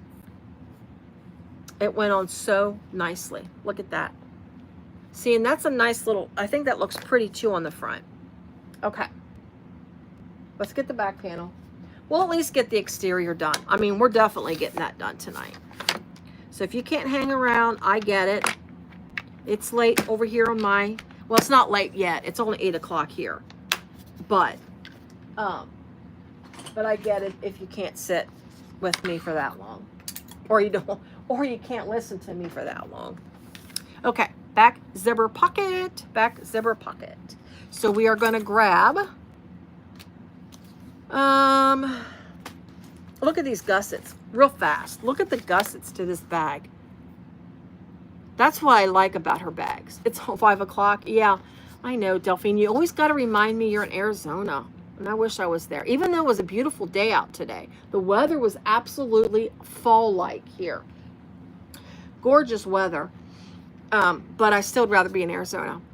But these are the gussets. I think they're like the neatest shaped gussets. But anyway, all right. Boom. All right, so we want back panel top. Back panel top. We're going to make the back. So the back of the bag is a zipper pocket, which is very nice. So back panel top and back panel bottom. So give me a quick second here. Blah, blah, blah. I know it's got interfacing on it, so I need to find me a piece. That is the bottom of, oh, wait a minute. I think I just found it. I just found it. Yes. Woohoo. Back panel top, back panel bottom. So something to note on your back panel top. Well, there's the top of the bag. I've got it marked for my drop-in lining, but she also, I need to cover her measurements, but she also gives you a spot where the flap goes. What I did is I just took my X-Acto knife and then just cut a slit to put that on there. So I'm going to, and I waited until I interfaced it. I didn't want to do this until I had it interfaced because I didn't want to put a marking on there. Number one, invisible ink marking. I didn't want to do that. And number two, I didn't want to put a marking on there and then fuse something. And then I didn't want my mark to be permanent by accident. I noticed my piece is just a hair bit. So anyways, so I've got that slit made, and I'm just going to take my my removable pen here and just kind of go in that slot and then just mark it. I'll show you here what I did in just a second. And I kind of just go over it because it's just the tiniest little slit. I kind of go through it a bit. Well, let me get this, try this again. Just kind of put my pen in that little slit. I mean, you can make a tiny box if you want. That's obviously up to you, what's easiest for you. But I'm just putting my pen in the slit, just enough to make a marking, because that's where we're going to put this flap. The flap's going to be placed on that line there. But first, you don't want to do it yet. You want to at least get your make your zipper pocket. So we got our two pieces here. Just making sure all right, so let me get these out of the way. Flap strip placement. Okay, those are my centers. Okay, I'm just making sure there's not anything else on that piece that I need to mark on my piece. All right, so you're going to take some double-sided tape. There it is. and apply it to the top and bottom edges of the back zipper pocket. So that's this. Yes. Also, I'm going to install my name tag as well. I wanted to put my name tag on the back. So I'm just let me get my double-sided tape here first. Uh-oh, that's not good. Big crash upstairs. That dog. So Cassie's, my daughter's dog that we lost back in June, she did get table food sometimes, not all the time. And her, at the end of her life, she got anything and everything she wanted, honestly. But so this puppy she's a good dog. She really is. She's she's a Scotch Collie, very, very smart. She's tall for a Scotch Collie. She inherited the legs from her father. She's such a tall puppy. But anyway,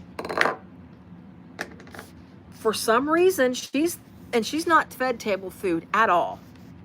And for some reason, she thinks she should have table food. My son fixed himself some hamburgers tonight when he got home. And, oh, she thought she had to have a hamburger. Mind you, the dog's not been fed table food. Trust me, my daughter hasn't fed it. Unless my husband snuck her food, she hasn't had any. My husband's good about sneaking food to the dogs. But anyway, I'm like, don't do it. Just don't do it. But anyway, I'm going to install my name tag about 1.5 inches up, centered from the bottom of the bag. Just let you know what I'm doing here. I don't know what her deal is. She has been so... Right before I came downstairs, she was so insistent upon having some of that hamburger food.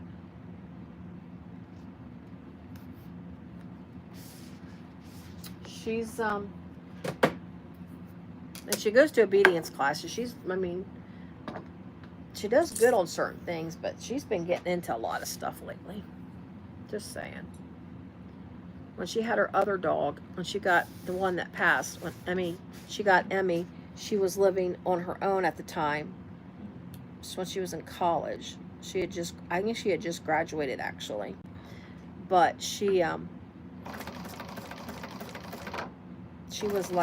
Emmy was like, I don't know, 6 months old, 6 months or a year old when she came to live with us. And even though at that age, I just don't remember Emmy being that puppyish. I don't know.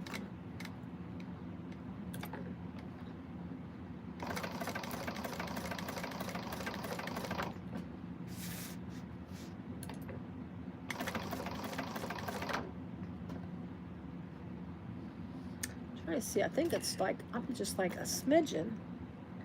Just trying to get this on real quick. Oh, I forgot to pull my thread through before I got to the bottom. Darn it. We can do this, right? We can do this. And my machine went to, my computer went to sleep. Ah, there we go. Oh no, I don't want to lose my, there we got it. I almost messed up my stitch. We're gonna fold this one in. Pulled my stitch through accidentally, almost. All right. I'm just tying this off. I'm just tying my threads for my name tag so I didn't backstitch, especially since this is a contrasting thread. And what did I just do with that needle? I gotta watch my pins and needles because that puppy likes to forage back around through here.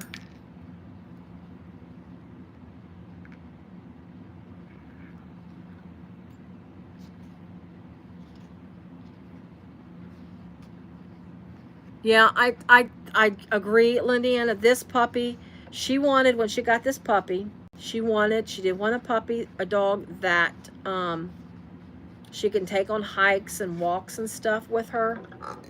Because Emmy in her last couple years, I mean, she was an older dog when she got sick. So it's not like she was a young when she got sick. But she was older and then she got sick. And so there's like nothing you could do really with her. She just, in her final days, I mean, she just, you could barely get her to walk out to go to the bathroom. That was tough watching that puppy be sick. Okay, let's get our zipper ready. So we're gonna get our zipper. She gives you the length of the zipper that you need for the back zipper pocket. Let's see. One is, I definitely know what that one's for. Let me find, I got one more zipper to look for. I gotta make sure I get the right zipper. Yeah, this puppy, she did. This dog does have a lot of energy. She's just, where's my other zipper? I have all my zippers. Let's see, 1, 2. Which one is this one? Let's see how long this one is. 9, 8. This one I think is the longer. I think this is my, oh, there it is. I had one. It was hiding from me. Make sure. I made my zippers longer. This one has to be this zipper pocket because this one is longer.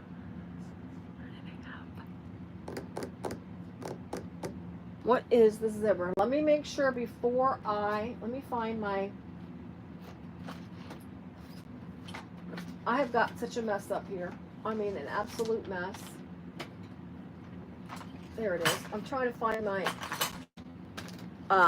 piece. I have printed out the, like, she gives you materials that you need for this bag. And let me just find it because that's where she lists the zippers out. I want to make sure I have the right length of zipper.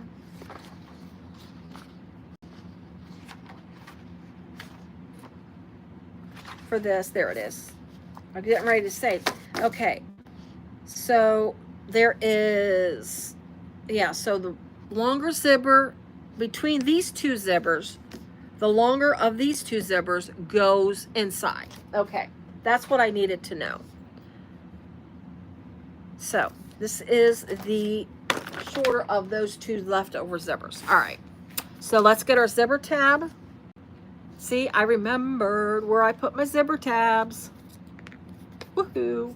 All right, let's put that little piece over here. So we're going to put our zipper tabs on. Now I'm going to go ahead and I need to do my end of my zipper. Let me make sure my zipper is the exact measurement because this is going to be what I call a closed end zipper. Oh, hi, so-and-so. I don't know if I seen you earlier on Barbie's video or not. I can't remember. But anyways, let me make sure this is the exact, because what I call this is a closed end zipper. And what I mean by that is it's going to have tabs on each end. So let me make sure I have this at the exact measurement that it's supposed to be. Because goofball me, I make them longer. Oops. Okay. 1, 2, 3, 4, 5, 6. Okay.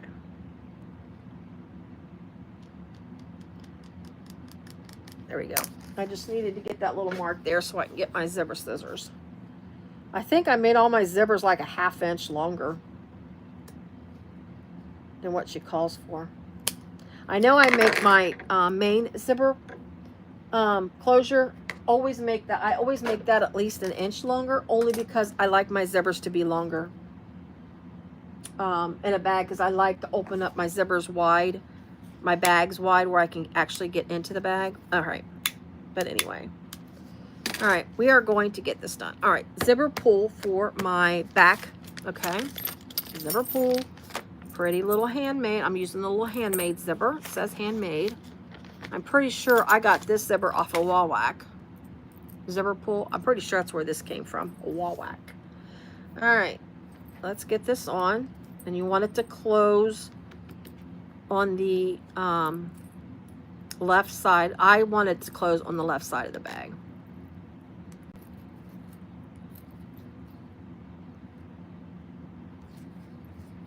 Just got to get a hold. There we go. There we go. All right. We're going to put our little zipper tabs on just like we did on the front panel. So let's get these on there. Just make sure you line them up correctly because it's longer. The shorter of the two sides is what goes to your zipper tape. You pretty much know it by, because it's like the width of the zipper tape. Just make sure, let me see. Okay, I just want to make sure of the seam allowance I had to put on this tab on. But anyways, just make sure you line it up correctly, because if you don't, you might end up with your little zipper tab being too short and it not work well with your bag. I'm getting stuff in my way here. I still don't know where that big needle went, and that is my needle that I use when I hide my stitching, which I won't have to on this bag, but it probably went down here on the belly of the beast. My oil pan, it has got, I don't know how many stick pins in there. It has stick pins, it has threads. It's crazy. That fall down in this little opening on my machine, between my machine and the table. There's the smallest little opening, and anything small gets in there. My oil pan's got all kinds of stuff in there. All right, we're going to top stitch, fold these back and top stitch them.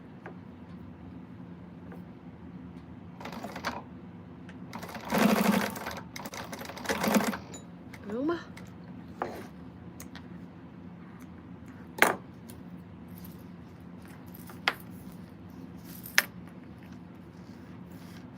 All right.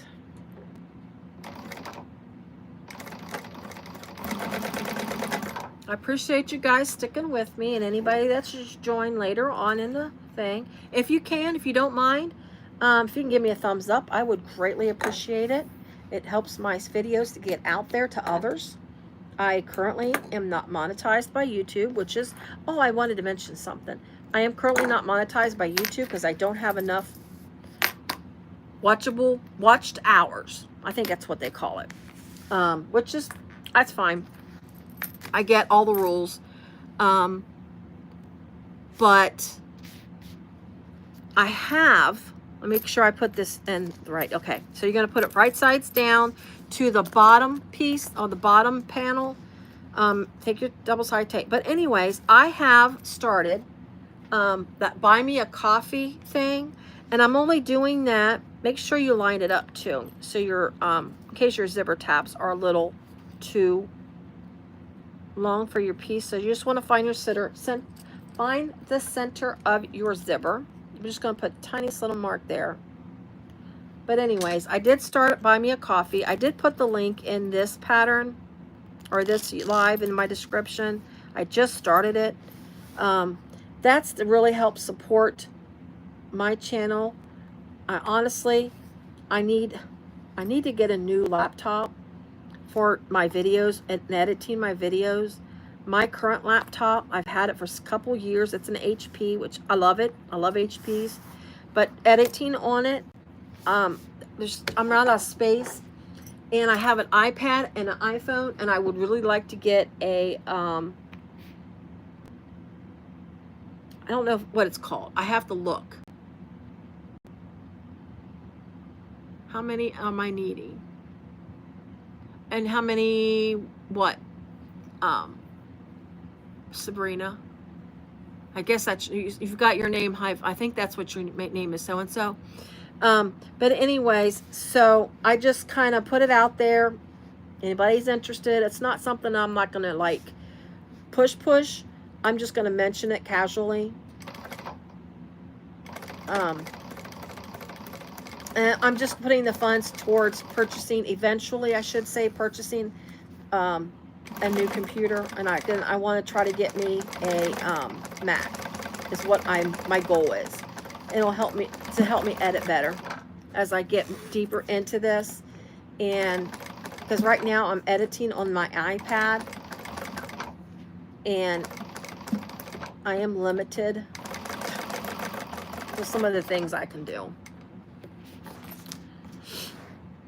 Because the memory's full on my personal laptop, my HP, my memory's full. I have a OneDrive, that memory's full. I keep deleting stuff to keep my memory free. I got talking and I forgot one piece. Silly me, which is fine. I can sew right over that. It's good. It's not like a fatal mistake. That's my lining. I need to grab my, let's get that piece out of the way. I need, is this it? That's a lining piece. That's a lining piece. Here we go.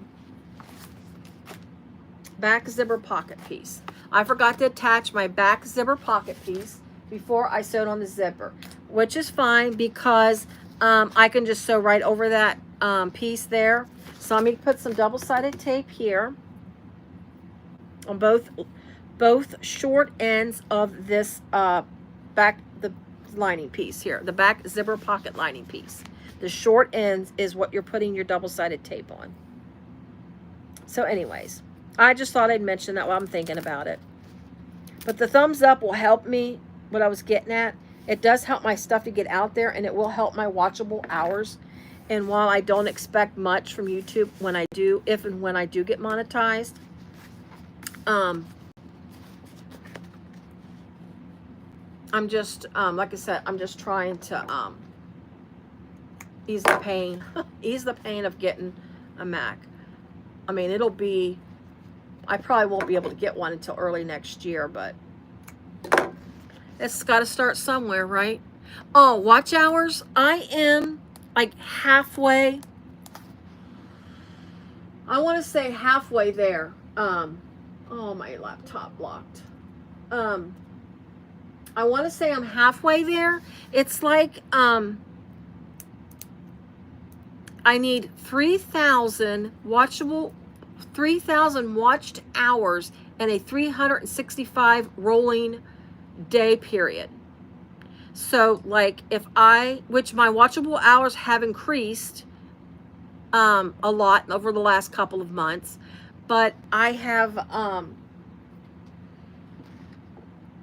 but it's like, you know, it kind of falls off. I gotta find my center real quick. There we go. But it kind of rolls off. But yeah, it's like a rolling 365 days. So if like I get so many hours watched, and then if I have a bad month, then that hurts, because if I had good months, like so many, you know, 366 days before I had a good day, I lose that. It's really kind of weird. I mean, I've heard people complain and stuff about YouTube and how they keep changing things. I don't know.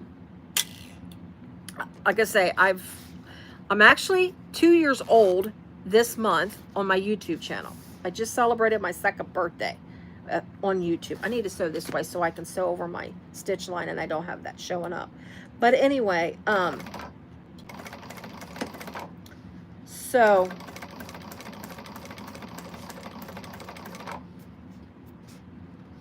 let me keep my zipper out of the way.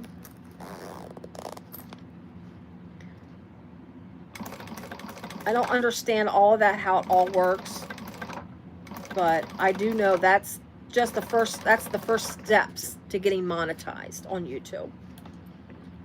And if I don't get monetized, that's fine. I'll still keep going until I can't.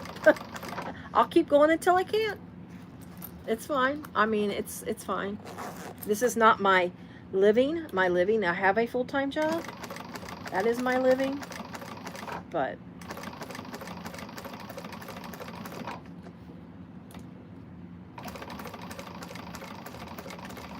I had to go slow since I already had that on there. I wanted to make sure I didn't, I needed to make sure I stayed within that. There, let me trim this little tab off. Got a little extra tab on that side and nothing on that side.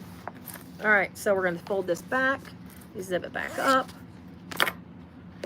and we're going to top stitch on the back panel, obviously, because we're on our zipper.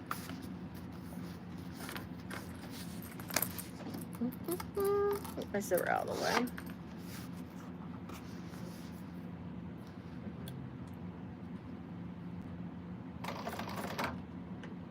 Yeah, like I say, I think I'm about halfway there.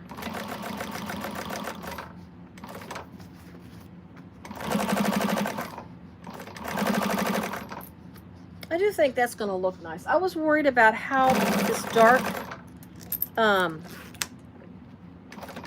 faux leather was going to look with that real pretty, bright panel. I don't know. I was worried. I was concerned. Okay. So now once we do that, we're going to do the same thing like we did our side pockets. We're going to take the bottom part of this, bring it up, and we're going to line it up to the top of the zipper, zipper tape, and then just tight tape, hook it up there. Now make sure your pockets is straight when you do this. So just got to be careful when you do this and line it up well as best as you can. I need to move my zipper around. That's why I hate putting my zippers on, because I always hate that zipper bumpage. Drives me crazy sometimes. All right, so we're going to take that, fasten that on there, and you're going to just baste this on. You're not going to do the full seam allowance, just the baste, because you're going to attach your top piece to that.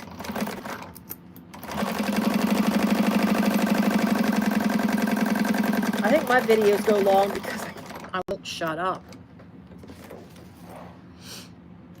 When I do my tutorials too, they're always long, and I keep trying to figure out ways to make them shorter on my actual, full tutorials. But I think because the way I explain things, I go into a little more detail than others, I think. All right, so now we're going to take this piece here, and we're going to attach it right sides together to your zipper. And we're using, you don't have to use the tape. I mean, she has you use tape. You can use clips when you do it with a zipper. I mean, that's obviously your preference. Me, I do like the double-sided tape. I am a huge taper. Glue and tape. That's my thing. All right. So we're going to put that on there. Then we're going to sew this on at the full seam allowance. My threads. I always hold on to my threads because I know some machines you don't have to on some of the industrials, but I always worry that the thread, top thread's going to get sucked in. I got to go slow because since I'm not using my zipper foot, I always have to kind of push my piece.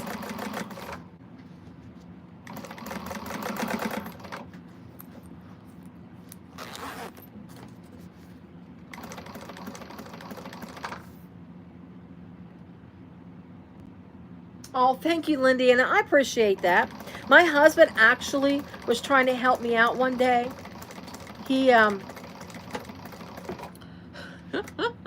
he turned on my videos, some of my tutorials on the TV in the living room when nobody was in there, like when we gone to bed. He just put it on play and the autoplay and just let it run. And so that helped me out some, but that's been a bit ago. It's done that. All right, so you're going to fold this top piece up and make sure your seam allowance is up so it's not interfering with the zipper or pocket, because you're going to top stitch up at the top here. And I know people can only take me in small doses too. I'm a realist, guys. I am a realist. I understand.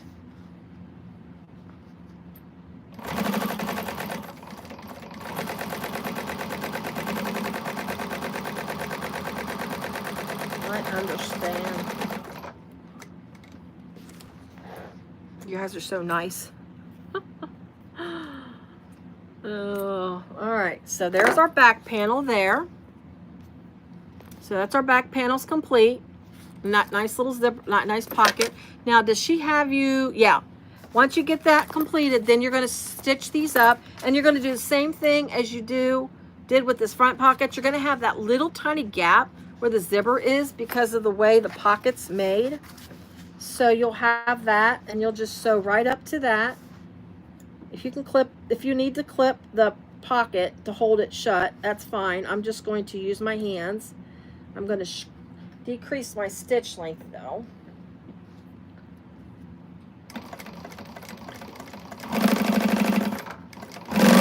Woo, let's go. Just stitch right up to where your seam is. All right. Just try not to go over into your piece when you do that. I'll show you what I did here. So I stitched right up to where that seam, where I did my top stitching, where the seam was folded up. I stitched right up to it. And I'm just going to do the same thing on this side. There we go. Let's see, I need to take it over here.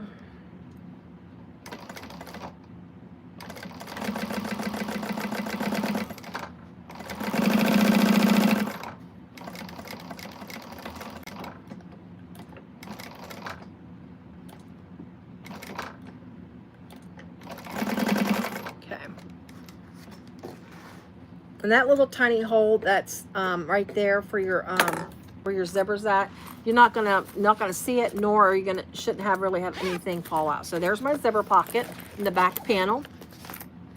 Really nice. Now we are going to attach our flap. And once we attach our flap, we are going to, okay, then we're gonna do our little coverage. Oh, we still got gussets to do. Oh my gosh, I don't know if I'm gonna get this whole thing. All right, make sure when you put your flap on, you're putting it right side up. So this is the front of my flap. So when you place it down on here, you're placing it right side up. Let me find the center of my flap. And you will cover this. So you're gonna sew it directly to the top of your, back of your piece, I should say, onto the top. Let me find my centers. Let me go ahead and get my centers here.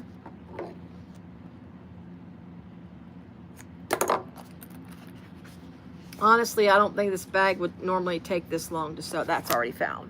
All right. So I'm going to line it up. I'm going to draw a line. And then once I get it marked, I'm going to, I just dropped the clip in the garbage. I'm going to draw a straight line just so I know where the center is to place this.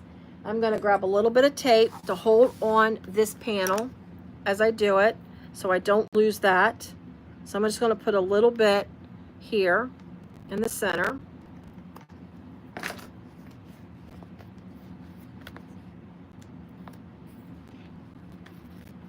And then I'm just going to line it up and make sure you put it right on that line.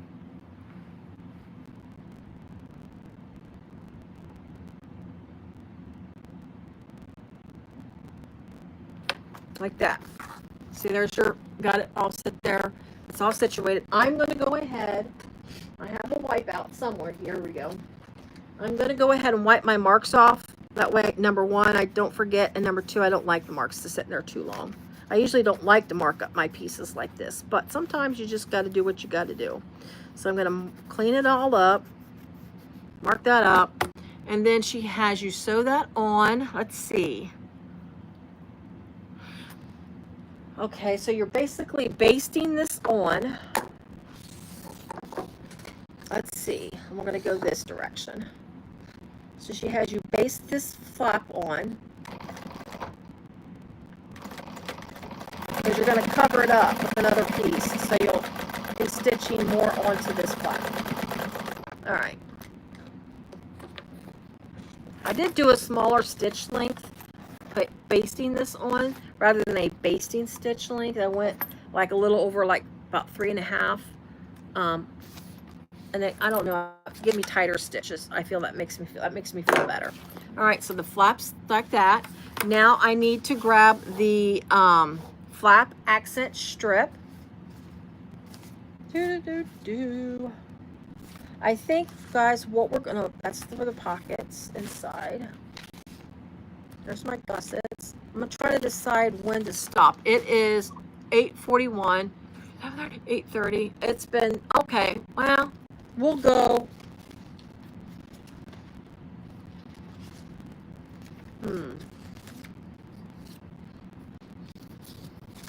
I'm thinking.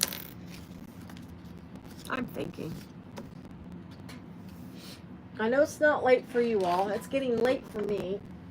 And I got to get up early to go to work tomorrow. So I'm going to mark the center. So we'll figure it out. And I got to find my center. So this is not quite an even number for me to figure it out. So I'm going to do it my way.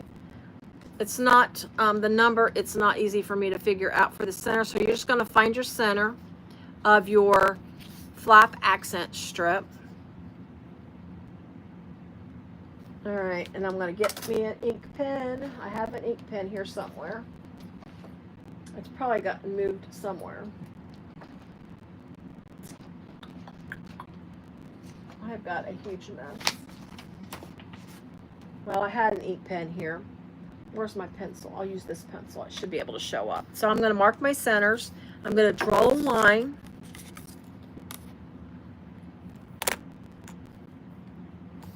Can't hardly see on that silver pen. It's got a nice fabric backing, but the center is just a hair over a line. I mean, it's like in between marks on here. So let me mark this off with my pencil. So I'm marking my centers. Whoops. Well, I just broke another line. That's good enough. I can see it. Mark your centers, and then you can either put a piece of tape in the center or put tapes on the ends. Sometimes I just put my 1/8 inch on each end. I'm just going to take this 3/4 inch tape and go down the center. Let's do it quick.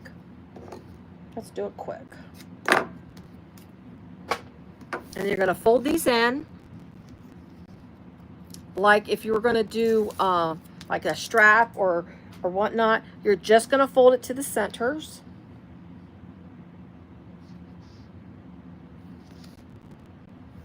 Oops, make sure you stay straight too, that you don't bubble it up.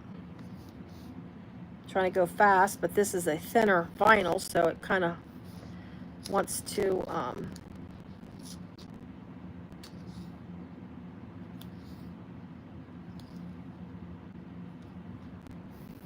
there we go.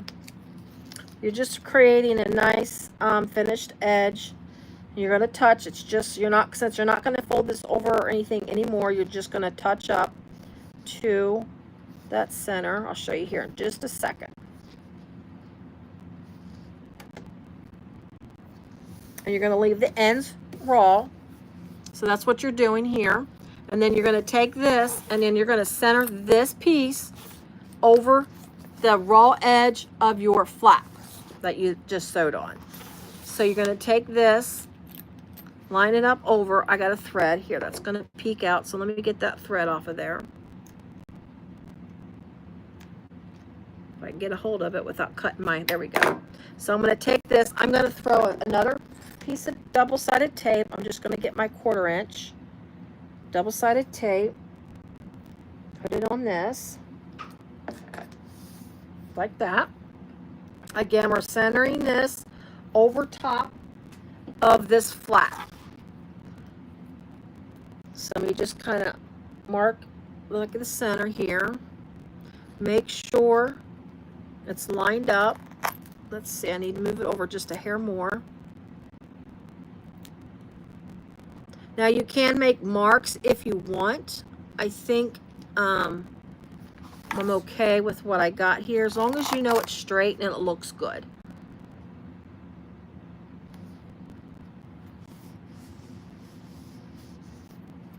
There we go. See, and that's what you're doing right here. You're just gonna, it covers that up, and then it gives kind of a little bit of an accent. And I'm gonna stitch down on the top part of it first, the part that's on the flap. I'm stitching that first. Now she doesn't, does she say which?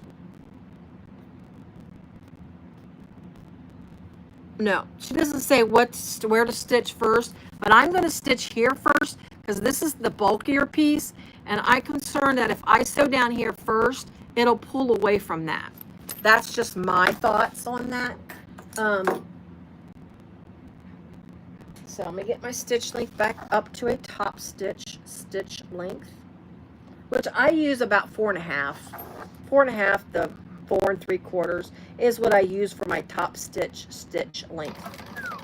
Say that 3 times fast, right?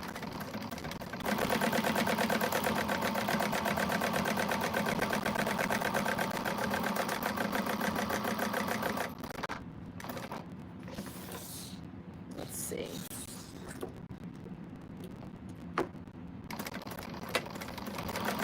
I'm just going to stitch both ends. I'll show you here.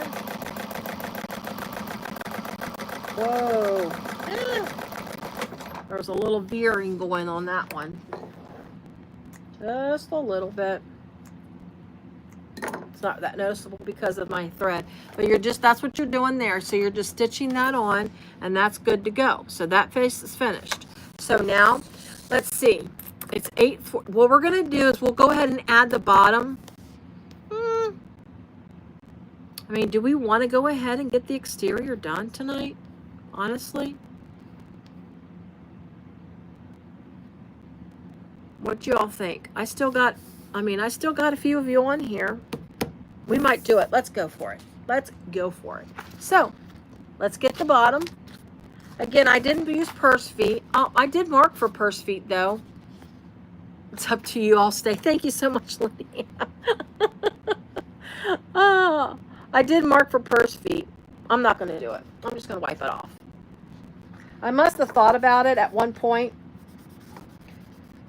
It's a smallish bag, and I usually don't, sometimes I don't put purse feet on smaller bags. I like to do it for my larger handbags, or even if it's a small bag, a fancy bag. But anyway, so I'm going to mark my centers on all 4 sides of my bottom panel. I just know my husband's up there watching our show by himself, and I'm missing my show. It's not that it's a big deal, because it's a show we've already watched 5 times already. Not really 5 times, but 2 or 3 times already. So we've been watching reruns of NCIS. So that is our night. When you're old and you've been married for almost 41 years. We usually watch Acorn TV, but nothing's been out on Acorn lately. We haven't checked it. Actually, we haven't checked it lately, so we've got to check it. But on NCIS, it's the episodes right after, we're on the episodes right after Ziva left. And he'll watch it up until Toni leaves the show. Toni, the DiNozzo character, he'll watch, and then after he leaves, he won't watch no more. He will not watch the reruns anymore. He does not like it after that. He does not like the girl, the blonde. He didn't care for her character at all. But he stayed and watched it because of Toni DiNozzo's character. But after he left the show, he doesn't watch it. Me, I'm not a quitter. That's what I tell him. I'm not a quitter. I've watched. I've actually been watching some of the latest seasons just to keep up, especially since now that they're coming out with that Toni and Ziva. Oh my gosh, Lindy, and I'm telling you what, I was a huge fan of Law and Order. I could still watch it over again. My husband did not care for it, but I've watched Law and Order so many times. I'm going to top stitch on the base after I sew the base on. So many times. And what happened was, is I talked him into watching one of the SVU episodes. And we were actually on vacation. We were in the hotel room when the kids were younger. And it was one of the SVU episodes. The girl walks in, and it was a case, it was, that show, I just don't care for SVU anyways. But we started watching it, and it was the girl, talked about her dad. All right, I won't go any further. And my husband's like, that's it. I'm done. I'm not watching anymore. And he's never watched another Law and Order, any Law and Order episode after that. He just like, no, that's not happening. But it's fine. I watch, in my time when I go to sleep at night, I'll have my tablet on and I'll be watching something that I like, so it's okay. So I'm going to grab, after I get my base on, I'm going to grab my front panel, make sure my centers are not marked, so I'm going to get my centers marked. It's actually going quick, but see, I'm just sewing. Just sewing. All right, my center's marked.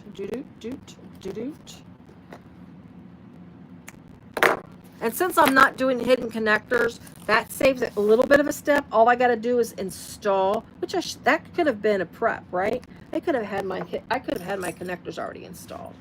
But anyway, so I'm going to attach my front panel to my base. Get that on there. Just line them up, center everything up, get it on there, and then let's get that sewn on at the seam allowance given.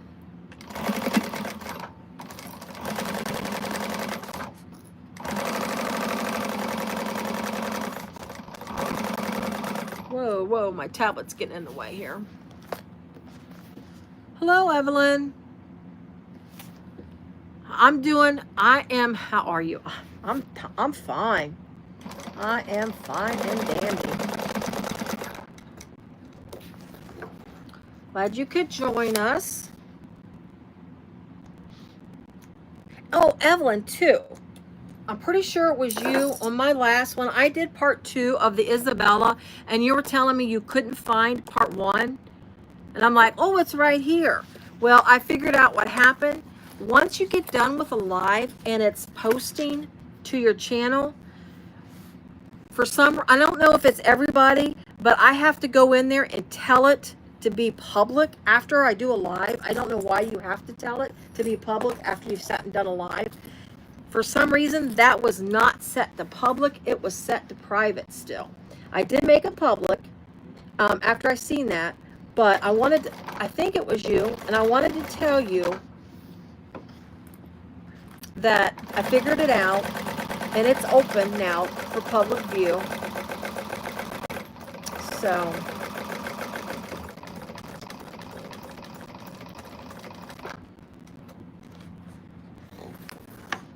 but I am going to do a full tutorial. There's static on my sound. Now, my air's running. You could be hearing my air conditioner running. I'm in an unfinished basement. In case you can't tell by my ceiling there, the nice steel beam that you see.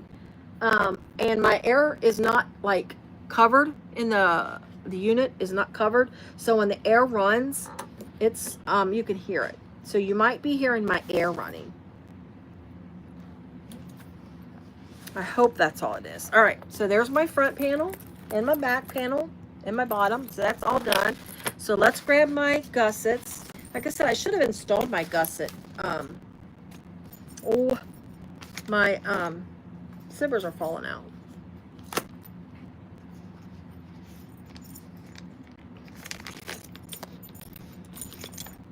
There we go. There it is. So I'm just going to install these little tabs, these little guys, little D-ring connectors I got at Casillas. I'm just going to do that as fast as we can so we can go ahead and try to get this bag, at least the exterior, done tonight. I would like to have the exterior done. Oh no, here comes the crazy puppy. comes the crazy puppy.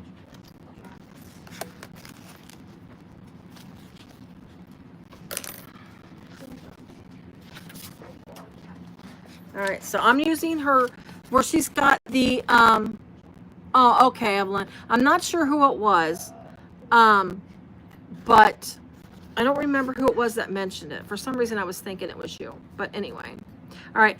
She's got this mark where you put your hidden connector. I'm just going to use that as my center point, as my where I put my connectors at. And I'm just using that spot to put my first prong in to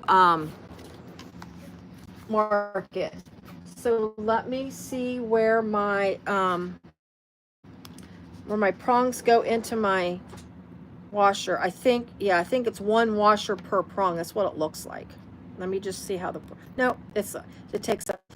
All right. So on these guys, it's the whole thing. So I'll go ahead and do this real quick. Mark my things. Again, I'm using her marking point for her hidden connectors. Where you cut for the hidden connectors, I'm using that as the top of my little D-ring prongs. Let's see. There's I know that's that. There's the others. Right? Yeah. All right. I'm just making sure. Ouch! Almost poked my finger.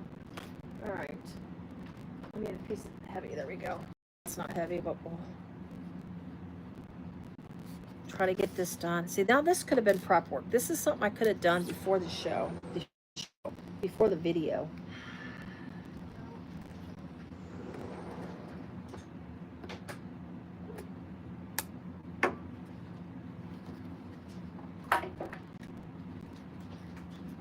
All right, I'm just cutting my Decoville here real quick. Support.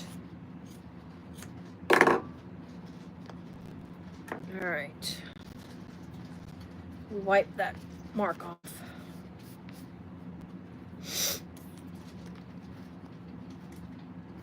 Let me get my glue, guys. I got. Oh, okay.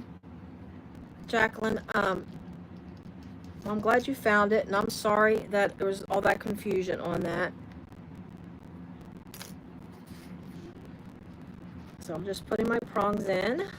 I took a little bit of glue on the back of my prong. Make sure it's straight. That looks good.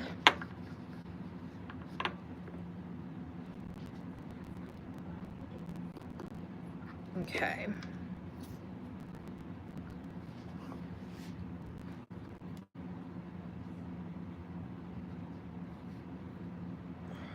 Well, there we go. Ooh, that glue's strong.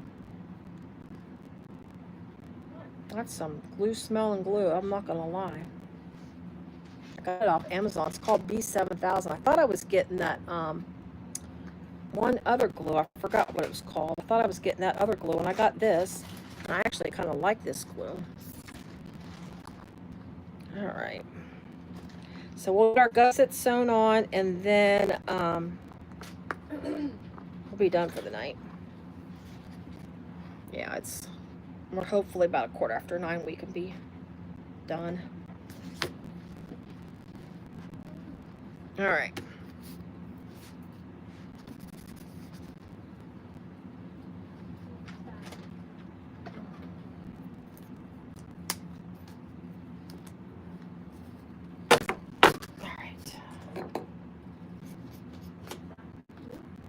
Get to the end of my tape here. All right, so that is the end right there. So I'm not getting to the end. I am at the end.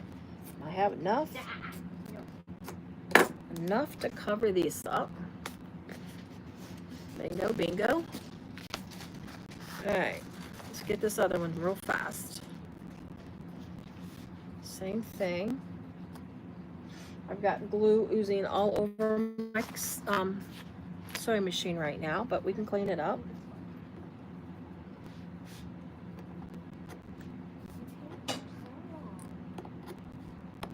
All right.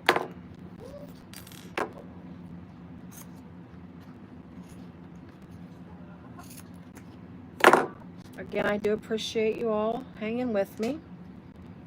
Keep that folded down, put that away. And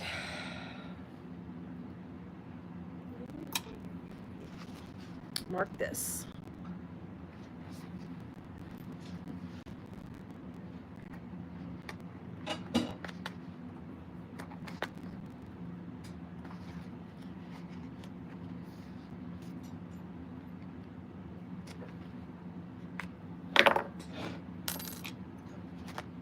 Glue.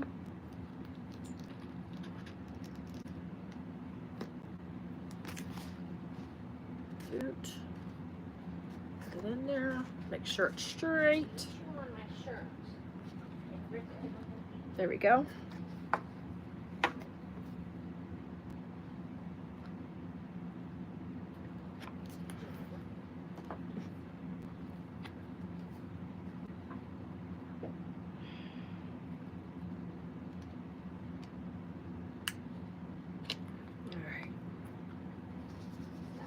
That glue off this there so I don't stick to my fabrics.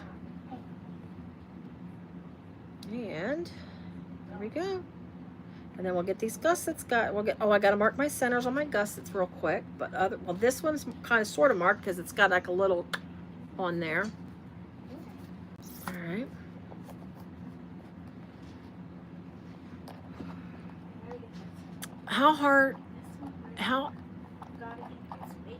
It's not a hard bag, and actually, Evelyn, it was actually quick cut. This was released yesterday. It was posted yesterday afternoon. And I, let's see, I think I seen it about 4:30 Eastern Standard Time where I live. And I got off work at, I don't know, it was like 5:30 is when I got off work, ate dinner, came down here. I cut the pattern out. I cut the pattern pieces and the bag itself, and I was done by 10 o'clock last night. So it, what, 3 hours, 2 to 3 hours, and that's cutting all the pieces and interfacing everything. So it didn't take long. I did have my materials already picked out, but it didn't take long. And the size of the bag, I'm going to tell you real quick what the size of the bag is. The bag is 9 inches tall, 12 1/4 inches wide, and 4 3/4 inches, 4 3/8 inches deep. And it's kind of got, like, if you can see the gusset, it's kind of narrows in a little bit. So I'm going to go ahead and still clip my center. I don't need a center top. Let's clip the center of my bottom. So it's, I would call it medium sized bag maybe. And it's just a crossbody. It doesn't have any handles to it. So it's just a crossbody. I'm using webbing for my crossbody strap. Making sure, I think I got a little bit of glue oozed out. So let me get that real quick. There we go. I can clean the rest of that later. All right.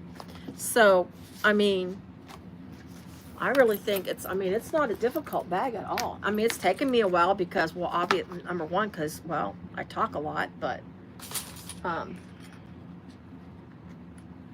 talking and doing a, like a tutorial thing, it does take a little longer, but you have to, like, of course, gussets.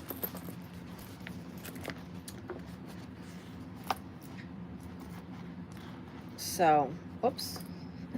Oh my gosh, what am I doing here? Oh, there it is. I'm like lost my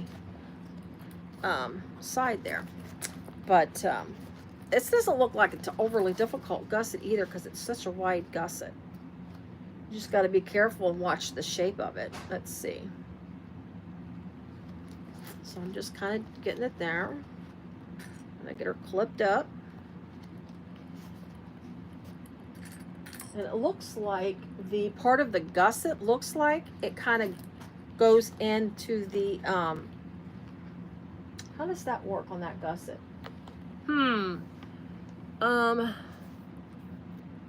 Oh, see, silly me, I didn't flip. I was getting ready to say was it looks like the gusset goes to the front of the bag a little bit, and there's a reason why. This gusset, you got to do your little, make little darts. I didn't move the page. I was rushing. I didn't turn the page, and I realized that something wasn't right, and you need to make darts. I'm like, this gusset's not right. It's got like boxed corners. That's not right. Well, no, it doesn't have boxed corners. It has darts. So, boom, let's go ahead and do our darts real quick. You just put them right sides together. And these are tiny little darts. So really, you don't even need to clip them. You can tell it's getting late. My speech is like crazy. Let's see. How long have I been making bags? Seriously, bags like this for about a couple of years.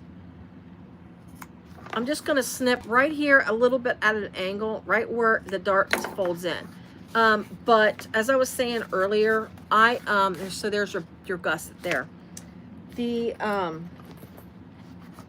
But I honestly started making my own, try to make my own bag, purse, I should say, many years ago, before I actually started piecing quilts.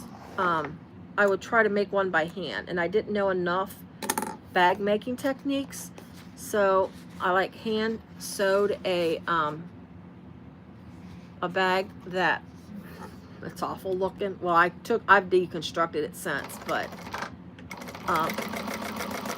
yeah, but bags like this, seriously, for a couple of years, I've made a lot of by Annie bags. One of my first bags was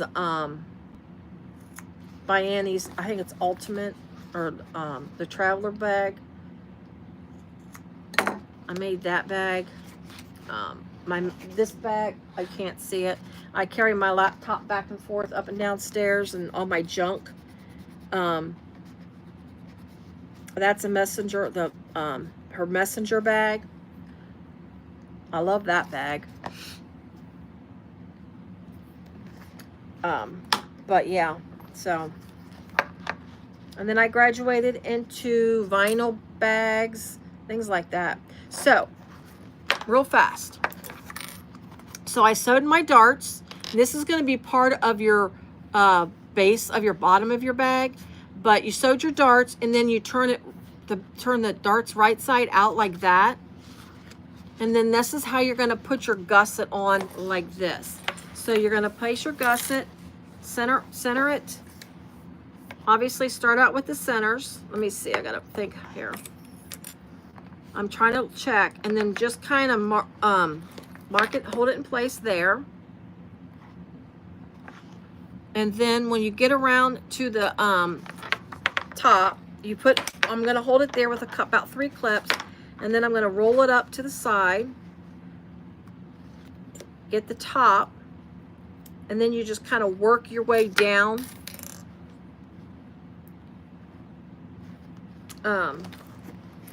with your clips. There we go. So I'm going to go ahead and get this clipped up. Now, in the last live video, I became a stapler. I got this little staple gun that I got from Zodiac. It's like the smallest one. It was like 15, 16 bucks. I'm going to tell you what. And look at this. Oh my gosh, you don't have to clip anything. But I am going to staple it just to hold that. This gusset, oh my gosh. I mean, it absolutely, I'm going to have to be really careful because she has a very narrow seam allowance. So I got to be real careful on these staples here. But I'm going to tell you what, this fits in here perfectly. Absolutely perfectly. I'll show you here before I sew it because I think it is absolutely awesome. Oh, look at that. All right, let's get the other side. So we'll at least see what the bag looks like, and then we'll work on the lining.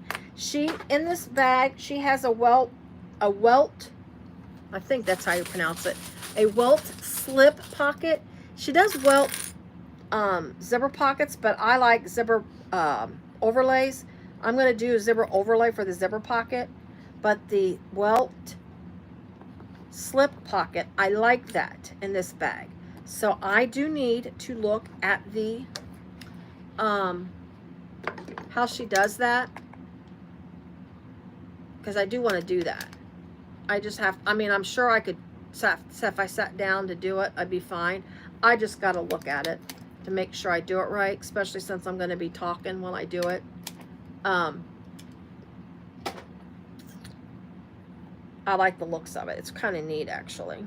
All right, look at that. Gussets on there. Look how nicely it fits. I didn't have to snip. Oh, the stapler? Yes, Emmaline. This is from Zodiac. This is the smallest. It only fits a 1/4 inch staples, so it's small staples, but it's so much easier on my hand. I was using like a regular stapler doing this, and it was just impossible. But this, it's 1/4 inch staples, and it's the smaller of the 2 staplers that Zodiac offers. Again, it was 15, 16 bucks, I think. I like it. And like I say, it's made me a stapler. Before, I hated stapling. I hate remove. I mean, I do only put just the bare minimum in there. But because I'm not a big removal of a stapler person. I just use my screwdriver to take the staples out, honestly. All right. So let's sew this on.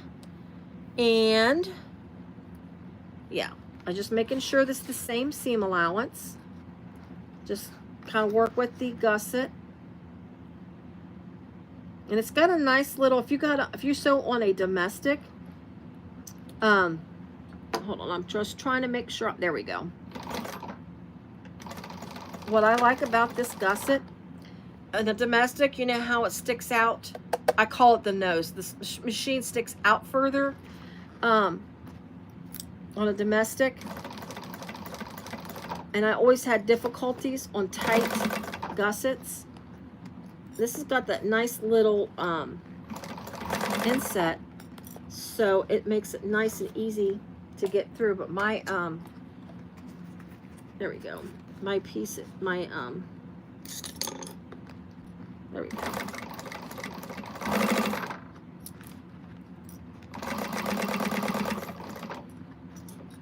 I gotta get a little closer.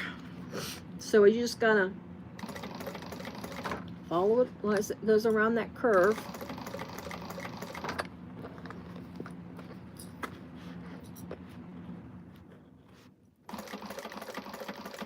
Just be careful, because I got those staples in there, and I try to keep them out of the seam allowance. So I just gotta be real careful when I get to them.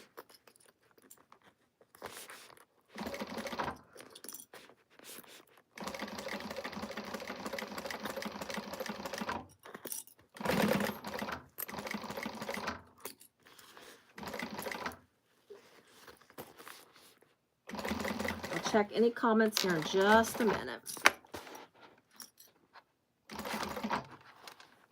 Almost got my finger. And it's a drop-in, so you don't have to worry about turning and burning. I'm kind of getting more liking top drop-in lines more and more anymore. All right. I think it's because I've been doing so many, because Shamballa's, a lot of hers is drop-in. So I've been doing more and more of those. I'm getting used to them. Again, go back to, like my dad always said, practice makes perfect. I always hated hearing him say that. When I was practicing piano, I hated it.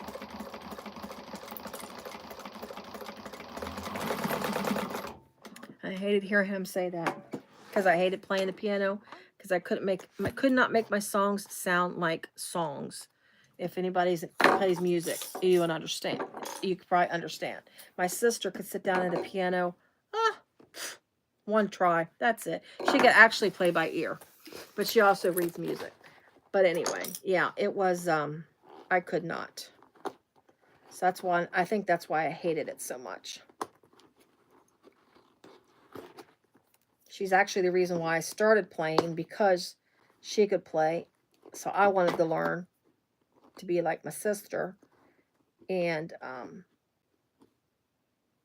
we were not allowed to quit. Once we started playing, we were not allowed to quit. We weren't allowed to be quitters, which that's a good thing. Dad instilled that in us. Like I said, I'm not a quitter, so I watch NCIS, still watch it. My husband doesn't. But anyway, that was totally off the subject, which I'm good for that. All right. One gusset's on, one more to go, and then we will hit a pause on this bag for tonight. I will figure out my next night. I mean, it could very well be tomorrow night. I'm not 100% sure. Again, I have to run it by my husband. Well, he doesn't mind when I do this that much. It does get lonely.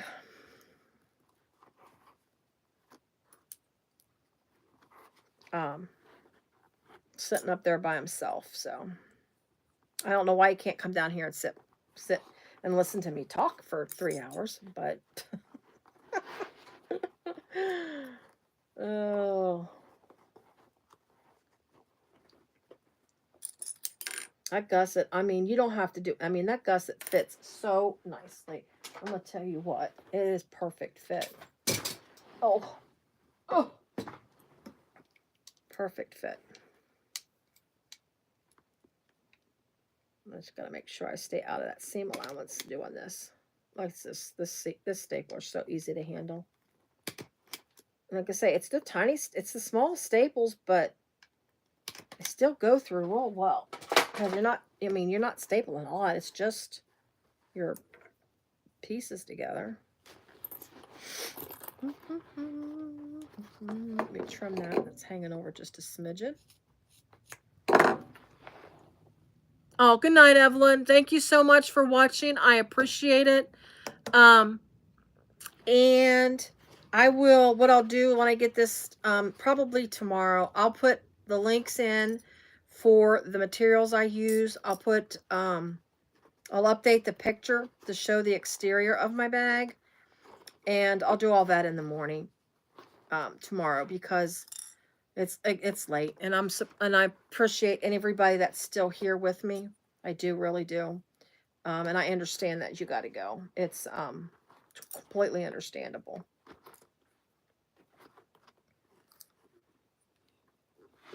Just don't forget to give me a thumbs up before you go.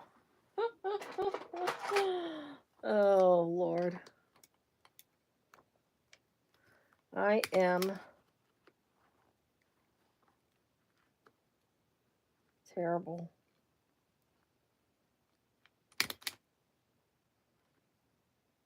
Just 3 little staples. Run around that little curve. Boom. So we'll get this gusset. We'll flip it right side out, and I'm heading to bed, guys. Oh, the zipper's in the way. Just be careful, too. I noticed this when I sewed the other side, and I didn't think about it. This zipper on that pocket, since you're sewing right on the zipper itself, or not zipper, since you're sewing on the zipper tape, just be mindful of that zipper, because that zipper pull will get in your way if you're not using a narrow foot. So I'm just, that's why it's not moving so tight. So I just have to be careful of that zipper pull. That's why I was having problems with my piece when I sewed earlier, because my zipper was getting in the way. There we go. And I didn't realize it right away. There we go.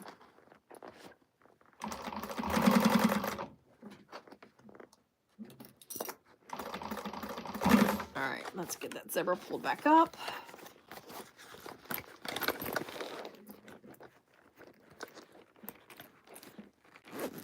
There we go.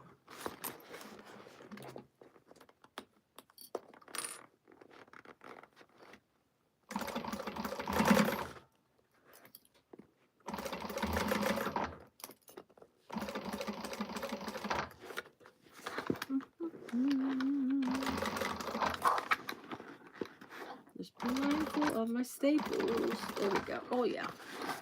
Perfect. Perfect. Yeah, grabbing my thread and everything.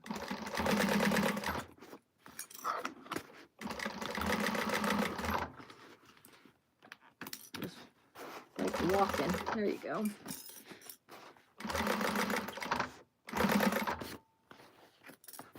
See, it's not even that difficult to put this gusset on. You just kind of walk it around.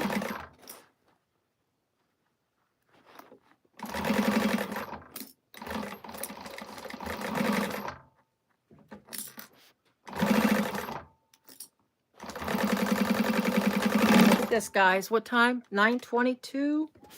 Woo, that's a long time to be on a live. And I appreciate you. I know, Delphina. Can you believe it? That's so exciting. Honestly, it's exciting to me. All right, let's turn her inside out. Right, so not inside out. Let's turn her right side out. And this is a nice soft vinyl, so I shouldn't have any difficulties, but I still got to use my fists to turn. And my knee. I usually use my fist and my knee to give it a start. There we go.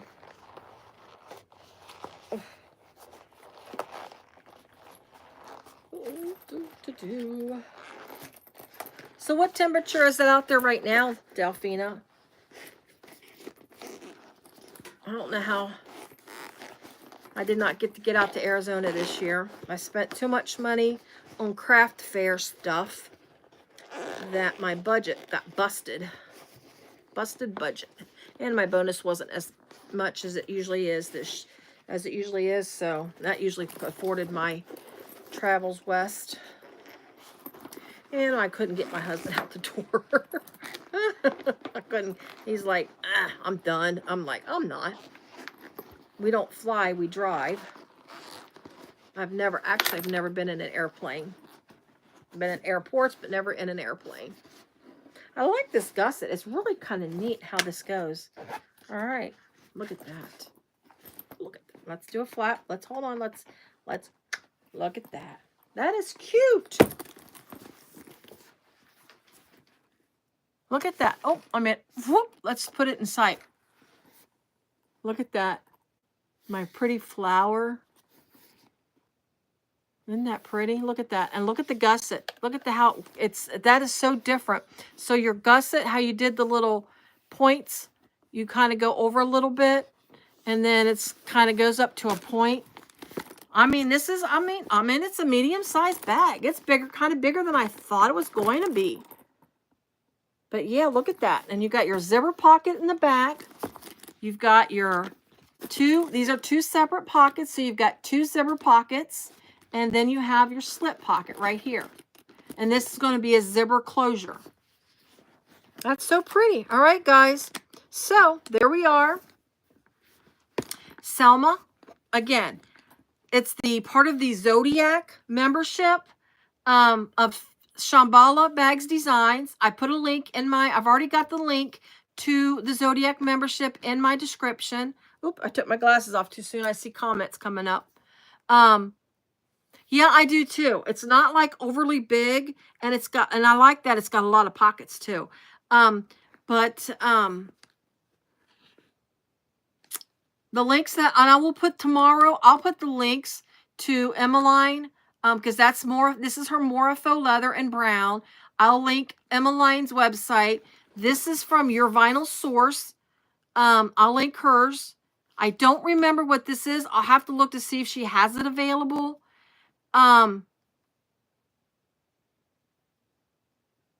Yeah, I did try to be really careful with the way I cut it. This is from Kasaya. This is from Kasaya. This is her 1.5 inch turn lock. I love this size of turn lock. And then these are from Kasaya as well. Her little D-ring connectors. But, yeah, Lindiana, she's got great stuff. Because Sammy will also sometimes throw something extra in there when you do the Zodiac. I mean, you're guaranteed 3 patterns at least. It's normally $35. She's got it marked off. She's got it marked down now a couple bucks. I think it's like 33 and some change. But you're getting 3 patterns guaranteed. And sometimes she throws in extras every month. Every time she throws an extra in. So anyway. All right, guys, I will let you know when I do the next live. I'll just do a scheduled. I'll put it out there and I'll schedule. Just make sure your notifications are turned on. That way we can finish this up. We got to do the zipper. I'll probably do the zipper placket ahead of time because the zipper placket's a zipper placket. I mean, we all pretty much know how to do a zipper placket. I'll probably just like talk it real fast when I get on there. But the lining will be the big thing that we'll have to do. So that way we won't have to be here so long on the next video. So thanks so much for watching. Appreciate it. And we'll see you soon. And I will, again, I'll let you know. I'll do a, scheduled live. I figured out how to do that. So I will figure that and I will post it when I get, figure out when I'm going to do the next one. Probably Friday night or Saturday night. It depends on how late I'll be at with my friend. Because Saturday I'm meeting my friend for lunch. She's my longtime friend from school. I've known her forever. So I'm meeting up with her Saturday afternoon and having lunch. So I'll talk to you guys soon. And thank you so much for watching. And everyone have a good evening because it's 9:30 here. It's 9:30 here where I live. So I'm going to bed. Good night, everybody. Bye.